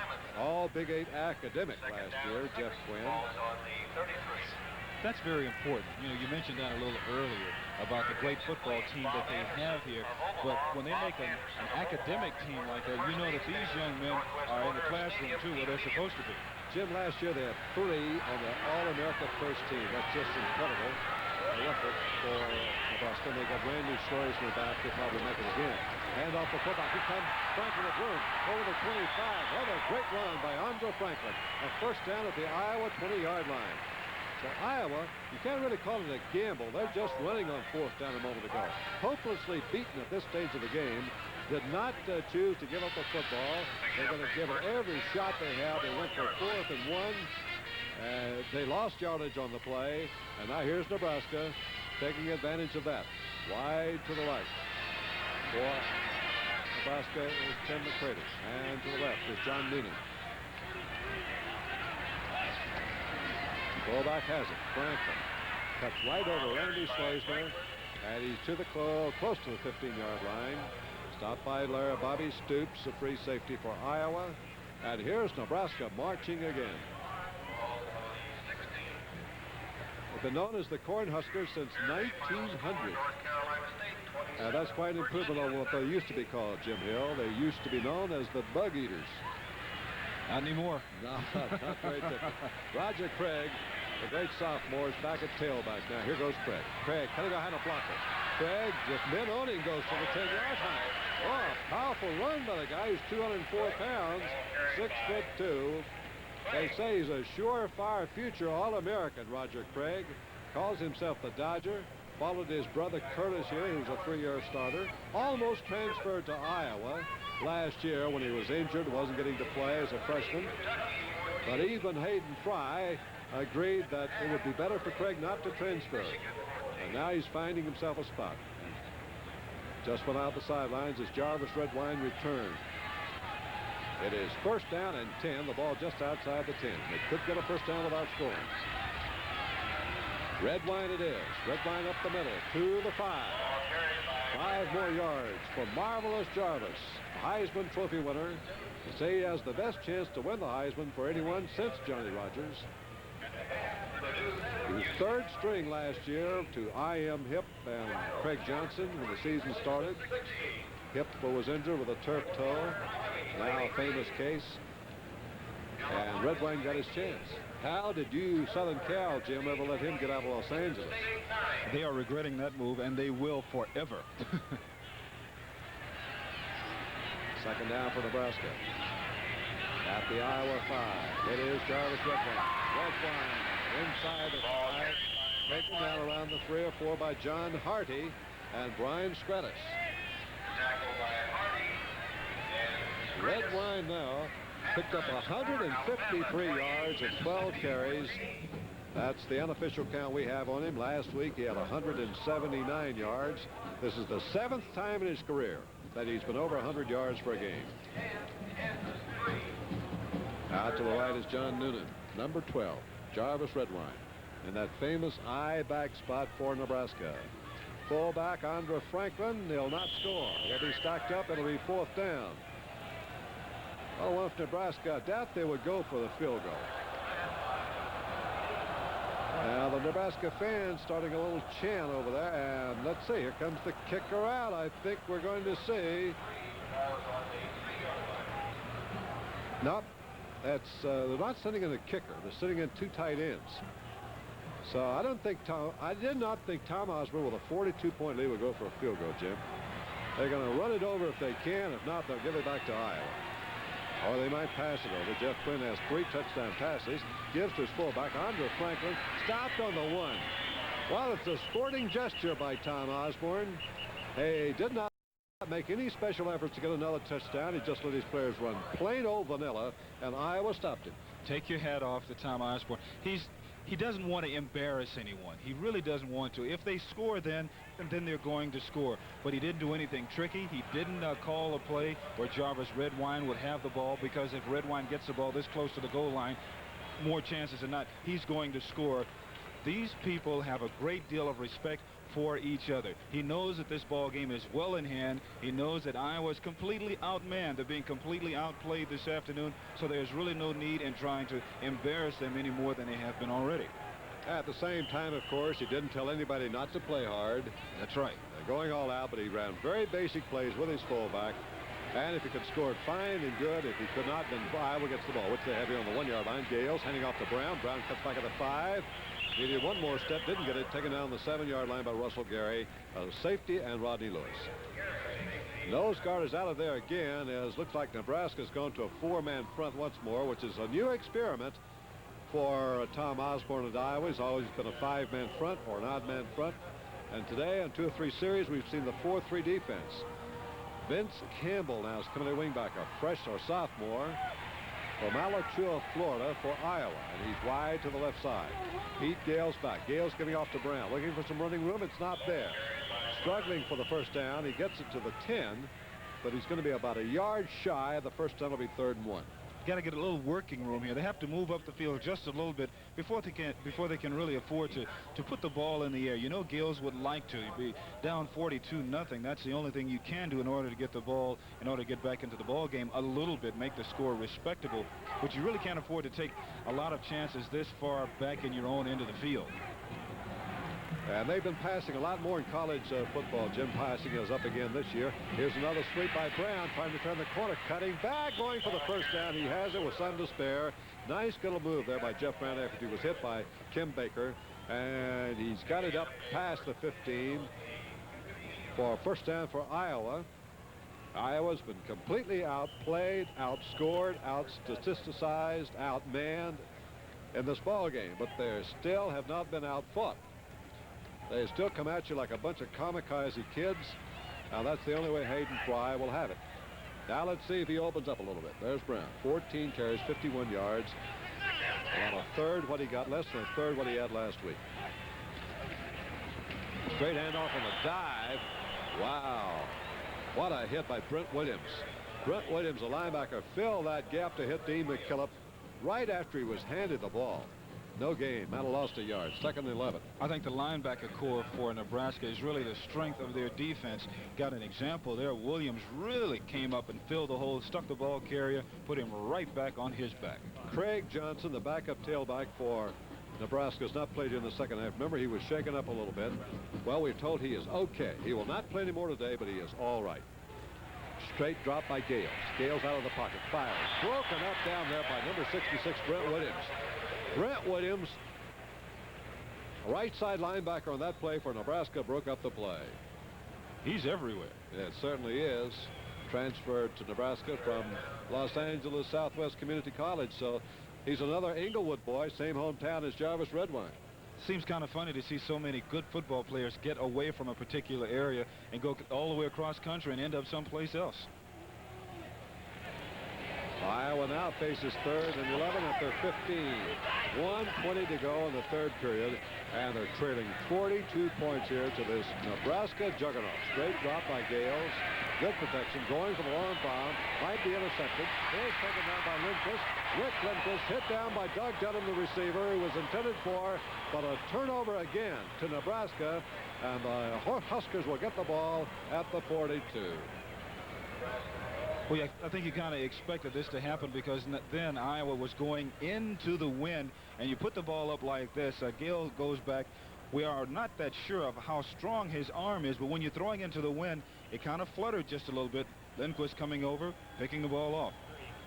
Mark Mowers, the quarterback for Nebraska. Jim Kotera at fullback, and Roger the Dodger Craig has come back at I-back for the Cornhuskers to start this series. They give the fullback Kotera, nothing doing. Tries the middle, and Brian Skretis and John Hardy says, not this time. And they slam the door right on the 47-0 game. And for the most part, it looks like Nebraska's offensive philosophy for the rest of the game is going to be basic. Just do your bread and butter plays, not do a lot of things that are very different, trying to confuse or fool anyone, because your lead is 42-0 now. Now they got Anthony Steele to the right side. Out the left is Tom Burgett. So a lot of the fresh players are getting in there. There's a roll out here. There's the pass to sideline. And it's incomplete. Well, that was almost a spectacular catch over there by Steele, but the ball hit the turf. Luke King was there covering. Steele looked like he grabbed it, then it hit the artificial turf and bounced right back in his arms, but the official was right on top of the play. You know, sometimes it's very easy. It's kind of easy to relax when you have a big lead like this, but these people on the field, both on offense and defense, they're really hustling all out, and here's a perfect example by Steele. And also a good look. You did see the ball kindly get loose from Steele and hit the turf. So it's 3rd down and 9 at the Iowa 46. You may see Mark Maurer going back to the air here in this situation. The junior from St. Paul. Up, giving to his tailback. And there's Roger Dodger coming through. Roger Craig all the way to the 25-yard line. Another first down for Nebraska. Tracy Crocker and Brian Skretis, but Craig exploded through the line that time. And the sophomore can really move. Wow, what an opening. Craig is so fast, like you mentioned, Jim, and the offensive line is doing such a good job. Well, look at the hole right there. That is utterly amazing. You have about 3 to 4.5 yards there, and Craig jumps through it immediately. Great job of offensive blocking.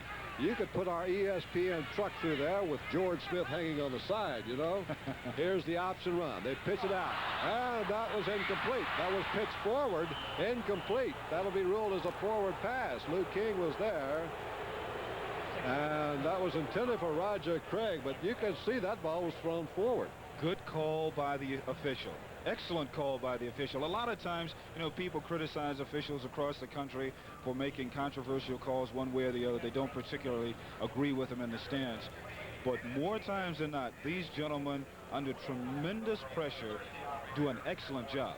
Vance Carlson, the referee. The umpires, Don Mason. Dale Shores, the linesman. The line judge, Don Nealon. John Schroeder, the field judge, and Tom Klein, the back judge. That's the team here officiating this game. Now here goes Roger again. Craig inside the 15-yard line has another first down to the 13. Luke King. Boy, you can see why they're excited about this young man in Nebraska. That's the end of the 3rd period. The score, Nebraska 42, Iowa nothing.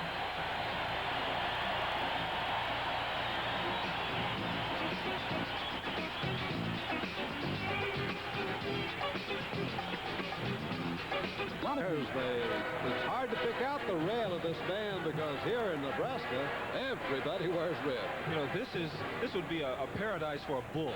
You know that?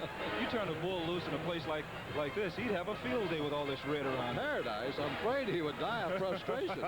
Which way do I go? It's amazing, but this is an every Saturday occurrence here in this great Midwestern town, the capital of Nebraska and Lincoln. What a beautiful day we've had here. Temperature's been in the high 80s, blue sky overhead, a little bit of a breeze whipping through, and the Memorial Stadium has been treated today to a great show by the Nebraska team. Ranked 6th in the nation, scoring a 42-0 lead after 3 quarters over a very improved Iowa team.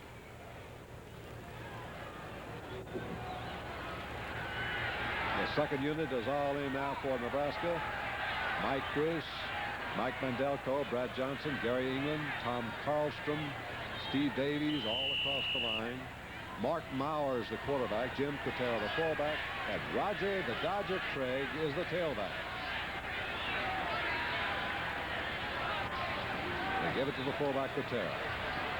Slams his way inside the 10-yard line. Todd Simonson, the linebacker for Iowa. On the stop, that'll go to about the 9. Picks up almost 4 yards on the play. 2nd down and 6. Now they put it back on the 10. 2nd and 7. Ricky Simmons goes down now, and Anthony Steele comes back in a wide receiver.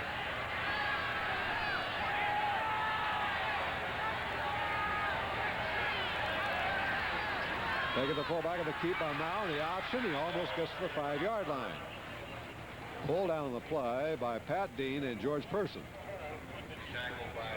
Dean, 58, plays the middle guard, 240-pound junior.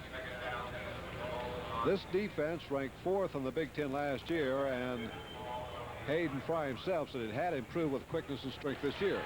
You wonder why a team can dominate another like Nebraska is this afternoon. Nebraska is just stronger than Iowa. Jamie Williams, Dan Hill are in there for Nebraska. And there's another touchdown by Roger Craig. Well, let's see. That was Mark Maurer. Maurer, the quarterback on the keep. And Nebraska has shown us quite an arsenal of facts in this game. Jim, when I was talking about stronger than Iowa, I'm talking about from a physical standpoint. I would be very interested in finding out and observing the Nebraska off-season program and what these young men do in order to stay in great physical condition and to maintain the strength that they have. Oh, this is just awesome out there. As the kick up, this is by Lynn Shading. He's the 3rd placement kicker used today by Nebraska. They've got depth everywhere, and it's now 49-0 in favor of Nebraska over Iowa. Watch the play again by Mark Maurer. We almost missed it. In a way, this is a different version of a quarterback sneak because it's a reverse pivot out, stop, let everyone block, good blocking up front. The hole is there, big hole. Maurer just goes on in. That's a different version of a quarterback sneak. I think we may start to see a lot of teams across the country start to pick this up because coaches are not embarrassed to steal from another program that has been successful. Waiting kickoff now, Nebraska will have number 13, Eddie Neal, the left footer. He's the soccer-style kicker. He has been kicking into the wind today. And they've let the conventional kicker, Kevin Seibel, kick with the wind. Back deep are Jeff Brown and Phil Bleacher for Iowa. There's a good look at Kevin Neal. And the reason I think for that letting Neal kick into the wind is because he is a soccer-style kicker. His kicks are more on the line drive kind of kick. That way it will get downfield a lot faster, as opposed to when you have the wind going with you, you get the ball up into the air and the wind will carry it. How's that for versatility for this team? Absolutely. Eddie Neal will kick off now for the ball. Use about a 2-step approach. Here's Neal. Moves that ball deep. And they fight over down there. And there's Phil Fernandez. Down he goes. A ball carrier. It was Phil Bleacher who went in to take it away from a teammate and lost his footing. You know, I was talking to some of the coaches out on the West Coast, Jim, and they were talking about a couple of possible rule changes in college football. One would be if it is very obvious that a man goes down on his own, no one around him for 4 or 5 yards, that maybe they should change the rule and allow him to get up and go downfield. There's a good look at those commander caps that are worn by Iowa coach Hayden Fry and his staff and all the Iowa fans. Not working today, though. Nope. Will not resurrect the spirit of General MacArthur here against this Nebraska team. Back to Phil Seuss, the left-hander.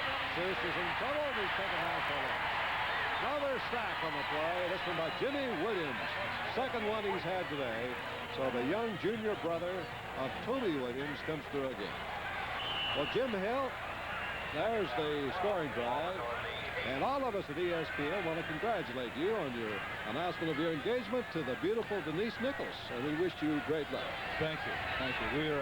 We're very excited about it. Valentine's Day. We're going to put the romance back in love. That's Valentine's Day. Yes, that's a great move. There's a 4-man front again. They run the draw. Iowa dash to Brown. Nothing doing. Smothered he is by the black shirts. That's the name for the red-clad Nebraska defense. Could be a frustrating day for Jeff Brown after what an opening he had, but This is no reflection on Indiana, but this is not Indiana's defense today. This is Nebraska. Not at all. You know, you're talking about the brothers playing side by side and things like that. It's kind of funny because you would imagine one brother would go back to the huddle after making a great play and say, "Okay, match that one." Dunham to the left and Chappelle to the right. Back is Seuss being rushed back in his own goal line. Seuss fires up the middle and it's incomplete. It interferes. Will be called this time against Rodney Lewis. Lewis went right over the top of the receiver, Nate Person, and that'll be interference, and this will give Iowa a break. It'll be a first down even though he didn't have the yardage. I think Rodney is guilty because he goes after the ball with his left arm. When you go after it with your left arm, your right arm is going to be on the receiver. If you want to make this kind of move from a defensive standpoint, you go in with your right arm. That way your left arm is free, your body is turned to the side, and you can avoid contact with the receiver. But that time, the mistake from Rodney's standpoint, going in with the left arm, the right side of your body on the receiver. Automatic first down, even though they did not get the yardage. The penalty carries the first down. It's at the 23-yard line. Phil Seuss being given another chance here by Hayden Fry. Brown in motion. In effect, 3 wide receivers. Play action fake. The left-hander looks. He fires downfield. And Dunham can't hold it. Good coverage back down there by Chris Van Norman, a sophomore from Minden, Nebraska. Got a hand up just at the right time and right in the face of Doug Dunham. Number 80, trotting back to the huddle here from Iowa City. One of the seniors for the Iowa team. Played under the 2 regimes, Cummings and now Fry. Some people may think it's you're making fun of a ball club, but I would imagine that some of the people on the Iowa side of the field are just saying, let's see if we can run the rest of this game non-stop. Don't stop the clock at all. Well, sometimes you just want to get back home. You've got to keep playing hard. That you must be on your flight. There's Seuss going deep to Brown. Incomplete. Good coverage by Dave Legal. Legal was on the speedster Jeff Brown. Coming out of the backfield, he was in motion and actually wound up back at his old post on that play, which is wide receiver.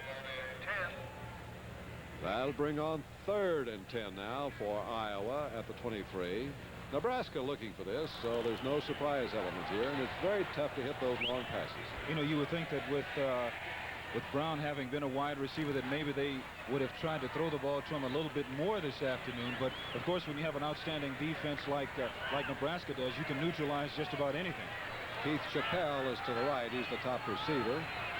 Left-hander Phil Seuss back in there for Iowa. Brings Dunham in motion. That quick post wide receiver to the right. Hides that ball in the fake. Seuss in the pocket. Seuss now running. He's going to have to run out of there, and he'll be taken down after just a short game by Dave Stromat.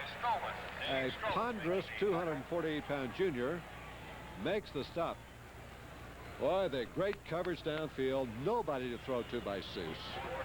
An excellent job here. This is a good shot just to give you an idea of the spacing between the people in the secondary. It is almost even. That's what you want to have. Right in the middle, it could be open, but you never can tell because the way that Iowa has been playing this afternoon in Nebraska on defense, they could possibly close in and make the interception. There's Ricky Sims on the punt return for Nebraska. Gets it back about 10 yards to around the 40-yard line. Stopped by Marty Ball for Iowa. And Nebraska has the football back with a 49-point lead. Last week, they defeated Utah 55-9. And everybody says, well, that was Utah. Iowa's going to be a different situation. And Iowa may indeed have been a different situation. But Nebraska may be playing just a little bit better at that. And they got a 49-point lead right now with over 11.5 minutes to go in the ballgame. Roger Craig and Phil Bates in the backfield with Mark Bauer, second-string quarterback. Bauer on the pitch out, gives it to Roger Craig. Craig trying to turn on the speed. Got slowed down a little bit, and it's taken down to the 42. They'll get about 4 yards on the play. Tracy Clark. Well, here are all the scores, highlights, interviews, everything going on in sports on ESPN Sports Center, which comes your way with 30-minute editions several times throughout the day and night. And that's Monday through Friday. Monday at 7 p.m. Eastern Time, you get a full 60 minutes, for example, all on your Total Sports Network, cable network, ESPN. So for Total Sports, make it ESPN and Sports Center. Deep tailback. Roger Craig. Stopped short of the 45 and needing about 3 more yards for first down. Jim Peeker and Bill Bradley for Iowa. Hayden Fry getting some of his second-line players in there. Hardy, Bortz, Stratus. They've had a busy afternoon. They've been on the field a lot. Okay, Mark Moravec is now the I-back for Nebraska's. A quick pass to the tight end, caught down inside the 45-yard line. That was a great pattern formed by Jamie Williams, the sophomore, the Iceman from Davenport, Iowa. You know he's happy to catch a ball against an Iowa team. Without a doubt, and Williams does a good job because this ball is thrown right on a line. I mean, Williams is not that far downfield. He's only about 5 yards down, looks it in, and gets on down for the first down. Could have been an audible, Jim. Jamie Williams, by the way, is a high school teammate of Roger Craig. A lot of new players in there now for Nebraska. It's a first down play. There's a keep by Maurer on the option. Maurer fakes, keeps the ball. Maurer maybe should have kept that ball, but he pitched it back to Mark Moravec, a young guy who just came in, and George Person was there putting on some pressure. Watch it again here. More razzle-dazzle. You know, you talk about doing basic things. This is not really out of line and trying to fool anyone. This is part of their basic offensive philosophy. Maurer gets downfield. He started to pitch one time, then he saw the hole, and I think this is a great thing for him to do because he has a young man in the game. He wants to get him a little recognition, a little publicity, and let him get some of the glory. The only thing is, it looked like Moravec really wasn't expecting the ball to come to him. I think you're right. Young sophomore from David City. Now up the middle is fullback. Face spinning, driving hard. He's almost to the 10. It'll be first down for Nebraska. Bobby Stoops and Todd Sucomel for Iowa. That's Nate Mason now is in there at quarterback. Nate Mason at quarterback now for Iowa. Well, the biggest point total ever rolled up by Nebraska before today was 33 points. That's been broken here. That was back in 1943. Now here's Mason keeping. He may score. For the one. Nate Mason, a sophomore from Greenville, Texas. Down your way, Jim. Oh, yeah. Almost got in there. The skate. Probably the best running quarterback on the whole Nebraska team. Just a sophomore. Good all-around athlete is Nate Mason, especially coming from Texas. But watch how the block up here at the top of your screen. I tell you what, this is an all-around. Phil Bates, who just made the good run. He allows Mason to get into the secondary and almost score. You know, Tom Osborne was talking about he has a great arsenal of running backs. I mean, he has a great arsenal of running backs. He is letting everyone play. Everyone is getting experience, and everyone is doing well. Okay, Jim. Get back to the football in a moment. Let's remind boxing fans that they can make a note that the Wednesday edition of ESPN's popular Top Rank Boxing from Kansas to Atlantic City Live, October 1st, beginning at 10 p.m. Eastern, 7 Pacific time. So you'll see some hard-hitting young talent here on ESPN's Wednesday edition of Top Rank Boxing. Well, everything seemed to go wrong. And a fumble, and Iowa's got the football. Fumbled away by Mason. Sent back by the penalty, and Iowa takes over. Brian Stratus, the defensive end, is the guy who recovered it. And being a native of Omaha, he can relish that moment. John Hardy from Iowa is the man that really comes in and makes the contact, which causes the fumble. A little confusion as far as Nebraska is concerned. There's Hardy making the contact on Mason, the fumble, and actually one of the very few breaks that Iowa's had this afternoon. Unfortunately, way too late. 9 minutes to go in the game. Phil Stoops is back on the field, so we can expect some passing here. Development projects being conducted by a superior faculty.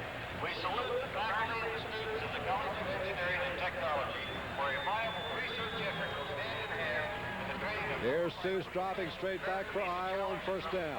Drills that ball complete.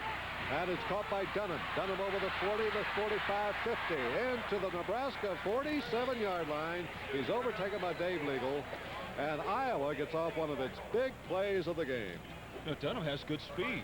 He ran away from a cluster of defensive people for Nebraska then. It looked like they just kind of took him for granted. It's a little hook pattern just underneath the linebackers. Now watch 4 people for Nebraska, and he runs to an angle, running away from them, and then he really turns it on. Nebraska and Iowa, who didn't play that much until they resumed their series last year, had not played since 1946. This could be the most lopsided game ever between them. There's a pass to backfield thrown for a loss. Dave Stromapp was right on Phil Blecher and took him down for a loss back into the Iowa 46. So that's going to be a loss of 7 yards. It'll be 2nd and 17. And a completed pass that turned out the wrong way. And just about the time, this has been the story all afternoon for Iowa, just about the time you think you have something going, all of a sudden it just backfires in your face. Stromapp comes over, makes the tackle for the big loss. Iowa scored, or rather Nebraska scored 52 points against Iowa in 1915, but the margin was less than 49 points. Hand off to the fullback Lou Burke. Not much doing. Stopped short of the 50. It's going to be 3rd down and long yardage coming up. 52-7 in 1915. Nebraska defeated Iowa. This is the 2nd highest total points in the series, and right now the biggest margin with less than 8 minutes to go in the game. We'll try to check and see what some of the big all-time scoring margins by Nebraska in any game has been, but here we go for Iowa. 3rd down, 16 yards to go. Drills the pass incomplete. Wanted to go to Lou Burke out of the backfield. Heavily covered. Steve Damtroger was dropping back there in the line, the backing post. And it's 4th down again. There would be no reason to expect Iowa to do anything but go for this. Without a doubt. I mean, if you're going to go 4th and about 8 from your own 20-yard line, you have to go for it here. Ball is at the Iowa 48. It's 4th down and 15, call it. 7:34 to go.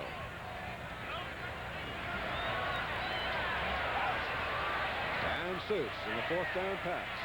Got time up the middle. He's got his man, and it may not be a 1st down. Receiver may have made a mental error there of lacking 1 yard going deep enough. It was caught by Chappelle, but Jeff Craigie hit him immediately. And he had to go to the 37-yard line, and Jim, it looks like the 38 is going to be it.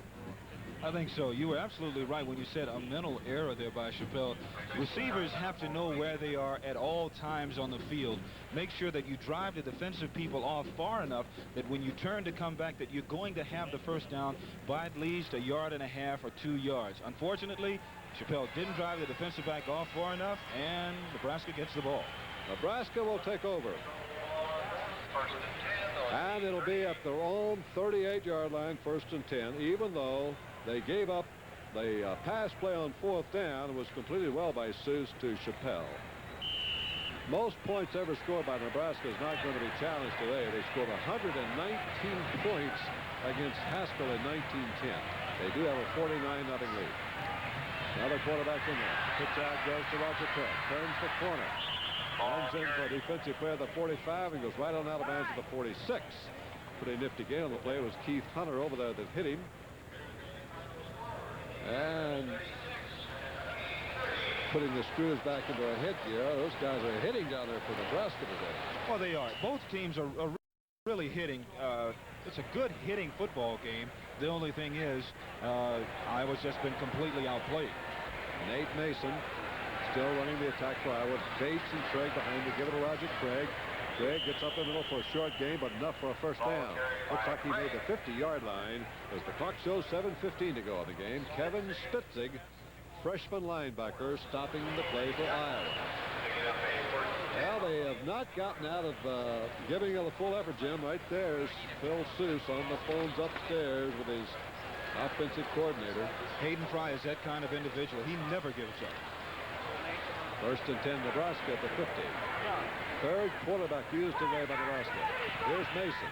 Whipping that ball incomplete.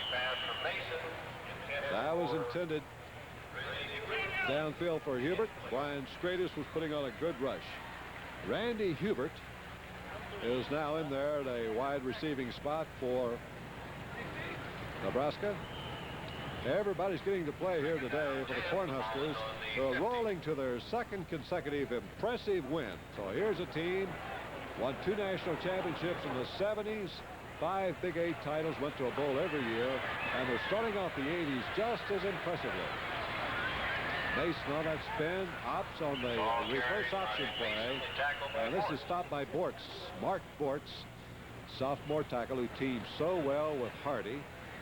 Well, what a 1-2 punch that's going to be for the Iowa defense.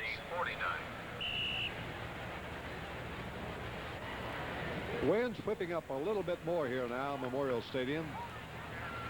Nebraska in command 49-0 with 6:25 to go in the game.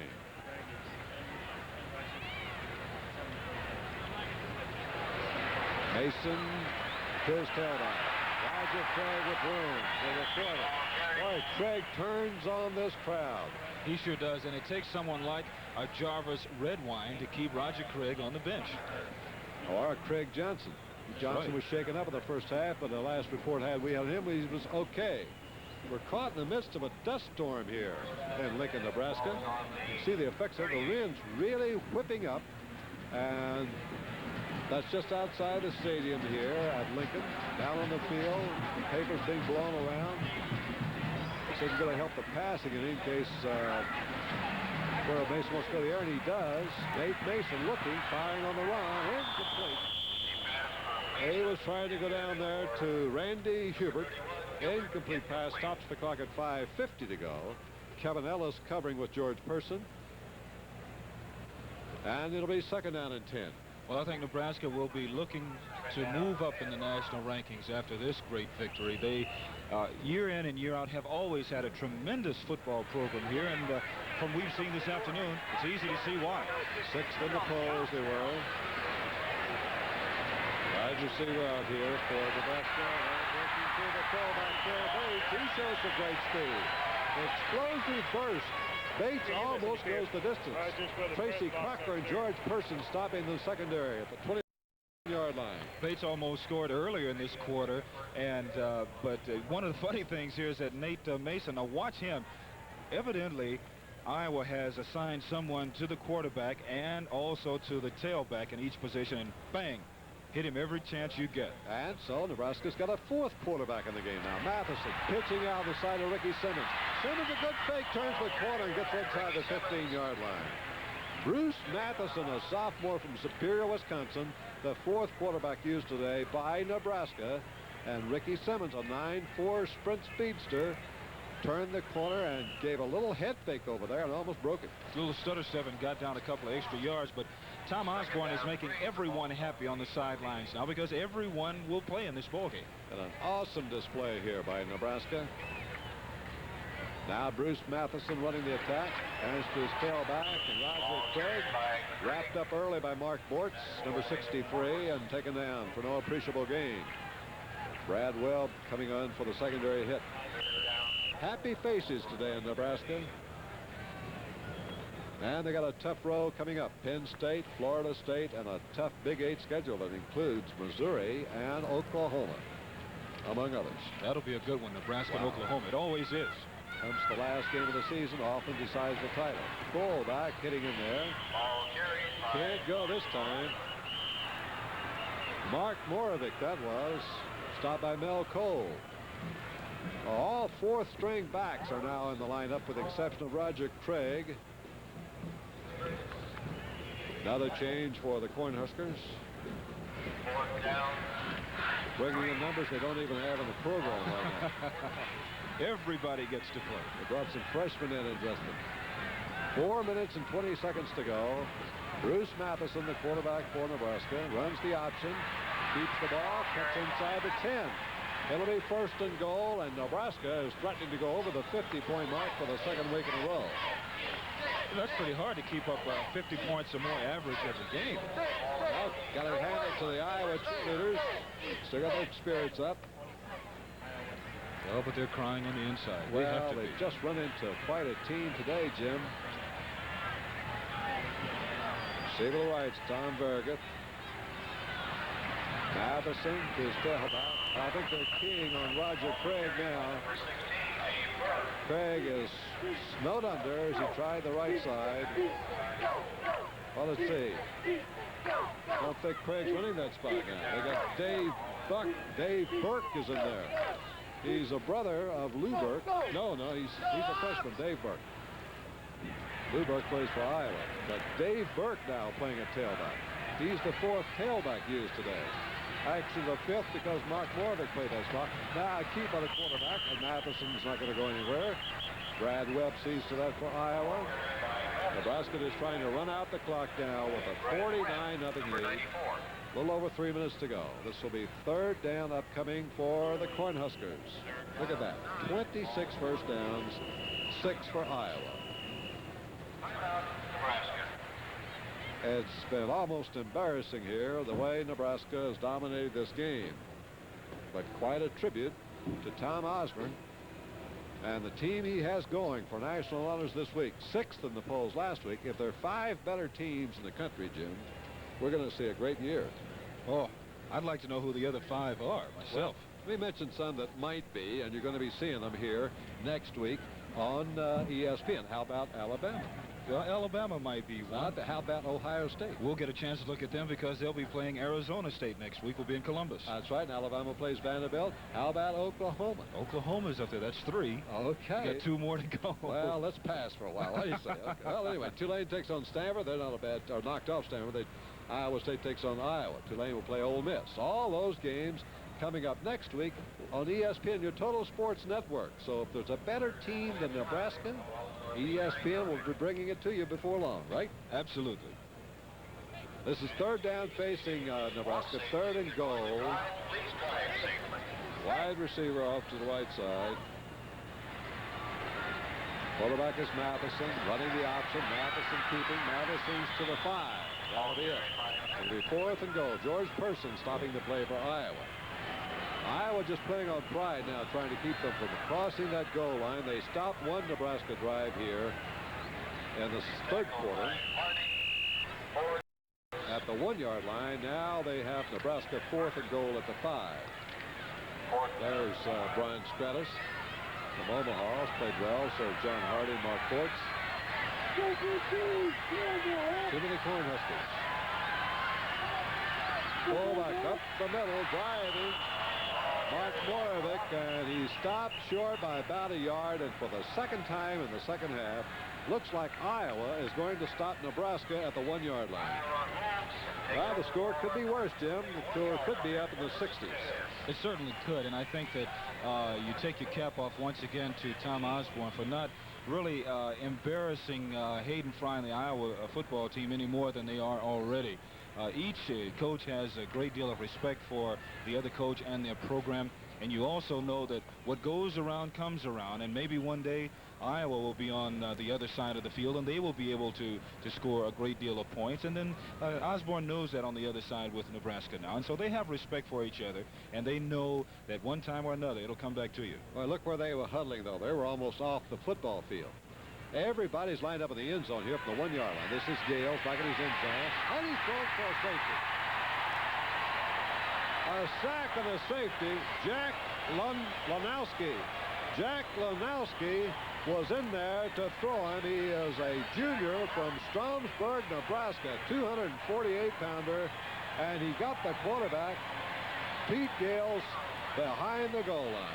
And some of the guys on the defense say, okay, if you guys on offense won't score, we'll just put it up on the board ourselves. Insult to injury, Jim. That's exactly what it is. Lanowski doing an excellent job fighting off the block, tripping up Gales, and that's 2 more points. Actually tripped over one of his own players, Paul Postler, the right guard. But it's 3 points, and now Iowa's got to make a free kick from the 20. They can punt it or kick it from the tee, whichever they choose. It's 51-0. And for the 2nd week in a row, Nebraska goes over the 50-point mark. So Iowa will kick after the safety from the 20. Ricky Simmons, the deepest receiver here for Nebraska. Iowa will have the wind to its back. They have Reggie Roby in there. He can kick off or punt, either one. And they're looking to the sidelines to see what Hayden Fry wants. And probably what Hayden wants is to get back to Iowa City as quickly as he can. Quick. And start working for Iowa State, which is a game coming up next week on ESPN. Sometimes when coaches go through a ball game like this, the one thing that they want to do is to get away from that atmosphere altogether as fast as you can and immediately start to concentrate on the next opponent. Well, Hayden Fry brought in a great group of freshmen this year, Jim. I don't think the Iowa program is going anywhere but up. But how many teams are ever going to get up as high as this Nebraska program? Well, this is just some ball club here. Never been out of the top 10 in his coaching career as Tom Osborne. I don't think he's going to now. I think losing to Houston in the Cotton Bowl might have turned them on a little bit. There's the punt. Not a good one. A little squiver. And the upback's going to take it. But Todd Brown, and he's off to the races over the 40-35. Wasn't Brown. It was Dave Legal. Dave Legal grabbed that ball and returned it and got it back down to the Iowa 40. And here's Nebraska right back in Iowa territory again. Just took them one play. The safety, and boom, they're back again with 2:11 to go. I think the fans here know that everything is under control.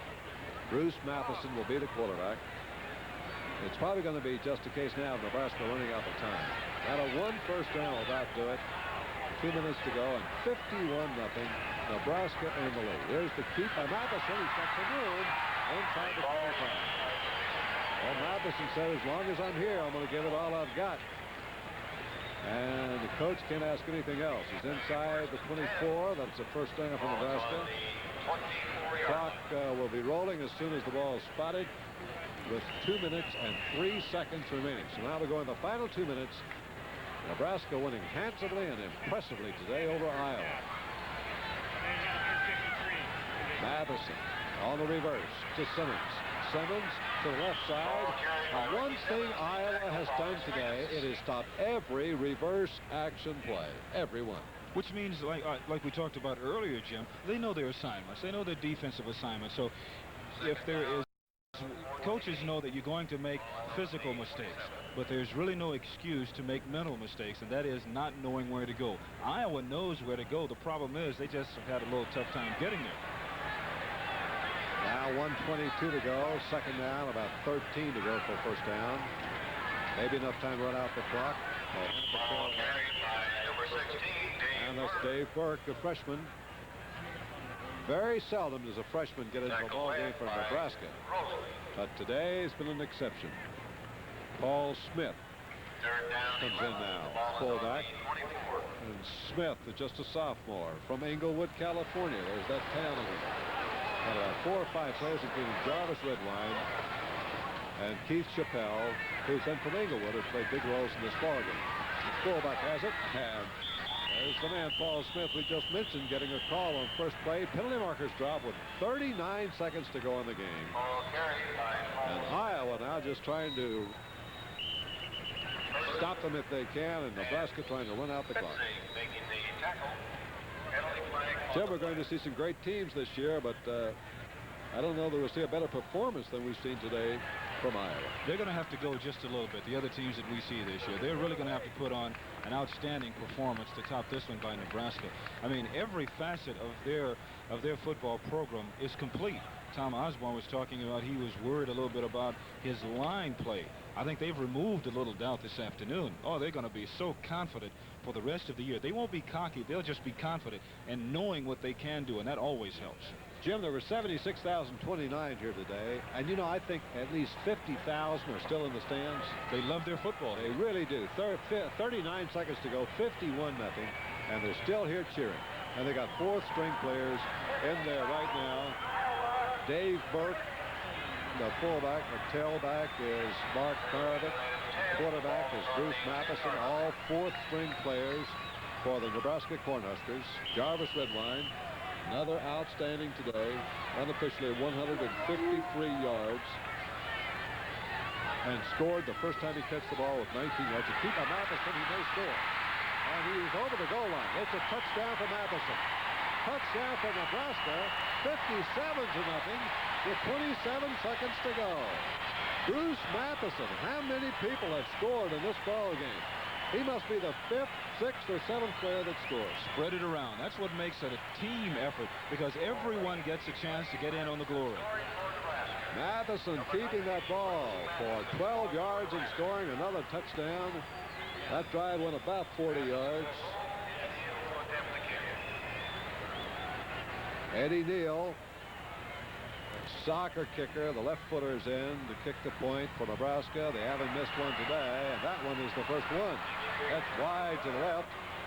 Hard to concentrate, Jim, when you're up 57-0. Tough, it certainly is. 461 yards rushing by Nebraska. So that is 1,000 yards in 2 games. Oh, unbelievable, really. There's a little hesitation and what I call a variation off the quarterback sneak. Reverse pivot out, freeze, let everyone move where they want to. You take the ball on it, and he gets it in on the stretch right there. There's the good effort. Watch the little lunge here by Matheson. This is really great, isn't it? I mean, he really wants to get into that end zone and see his name in the paper tomorrow scoring a touchdown. Watch. Stretch it on out, get it in there. Fumble is immaterial. The play's over once he gets that ball over the goal line. It is a touchdown. Wouldn't have mattered if Iowa had recovered the fumble. Now Blacher and Jeff Brown are back. Phil Blacher and Jeff Brown. 27 seconds to go in the game. Nebraska 57-0. Well, they've scored 8 touchdowns and a safety. Oh, that's some show. 112-9. That's what Nebraska's outscored its opponents. They're over 1,000 yards rushing in 2 games. That's got to lead the nation handsomely. They're also going to lead the nation in scoring, I'm sure. They're just 1 point in second place after last week. They scored 55 points, with UCLA scored 56. So unless UCLA can come up with 57 points, then Nebraska's going to lead the nation in scoring. Against Purdue, I don't think UCLA is going to score that many, no. I guess they know by now, right, Jim? 6 different players have scored for Nebraska in the game, plus the safety. That makes it. All the way out of the end zone. No chance to return for A.D. Phillips. Iowa's got a chance here for 2-3 plays, maybe. 27 seconds. And we'll see what happens. Pete Gales will be the quarterback. A great show by Nebraska. What else can you say? 7 players responsible for scoring. Over 460 yards rushing. 3 touchdown passes by Jeff Quinn. 153 yards by Jarvis Redwine. Just all-round awesome performance by Nebraska. Sideline pattern. Caught over here by Nebraska, or by Ivor Webb. And then taken down immediately by L.G. Searcy. Another reserve that doesn't get in too often for Nebraska. Now 10 seconds to go. That could have been the last play. Clock's rolling as Iowa comes up. They got 5 seconds to get the snap off. And down to 2 to 1. And they get the snap. This will be the last play of the game. And it's going to be Eddie Phillips, the freshman. No gain on the play. And the game is over. And mercifully for Iowa and for Nebraska, a most impressive show here today that's going to keep their lofty ranking in the national polls. Without a doubt. And, you know, you look at this Nebraska football team and you try to find a weakness in it, and right now you really can't. That's the final score. Nebraska 57, Iowa nothing.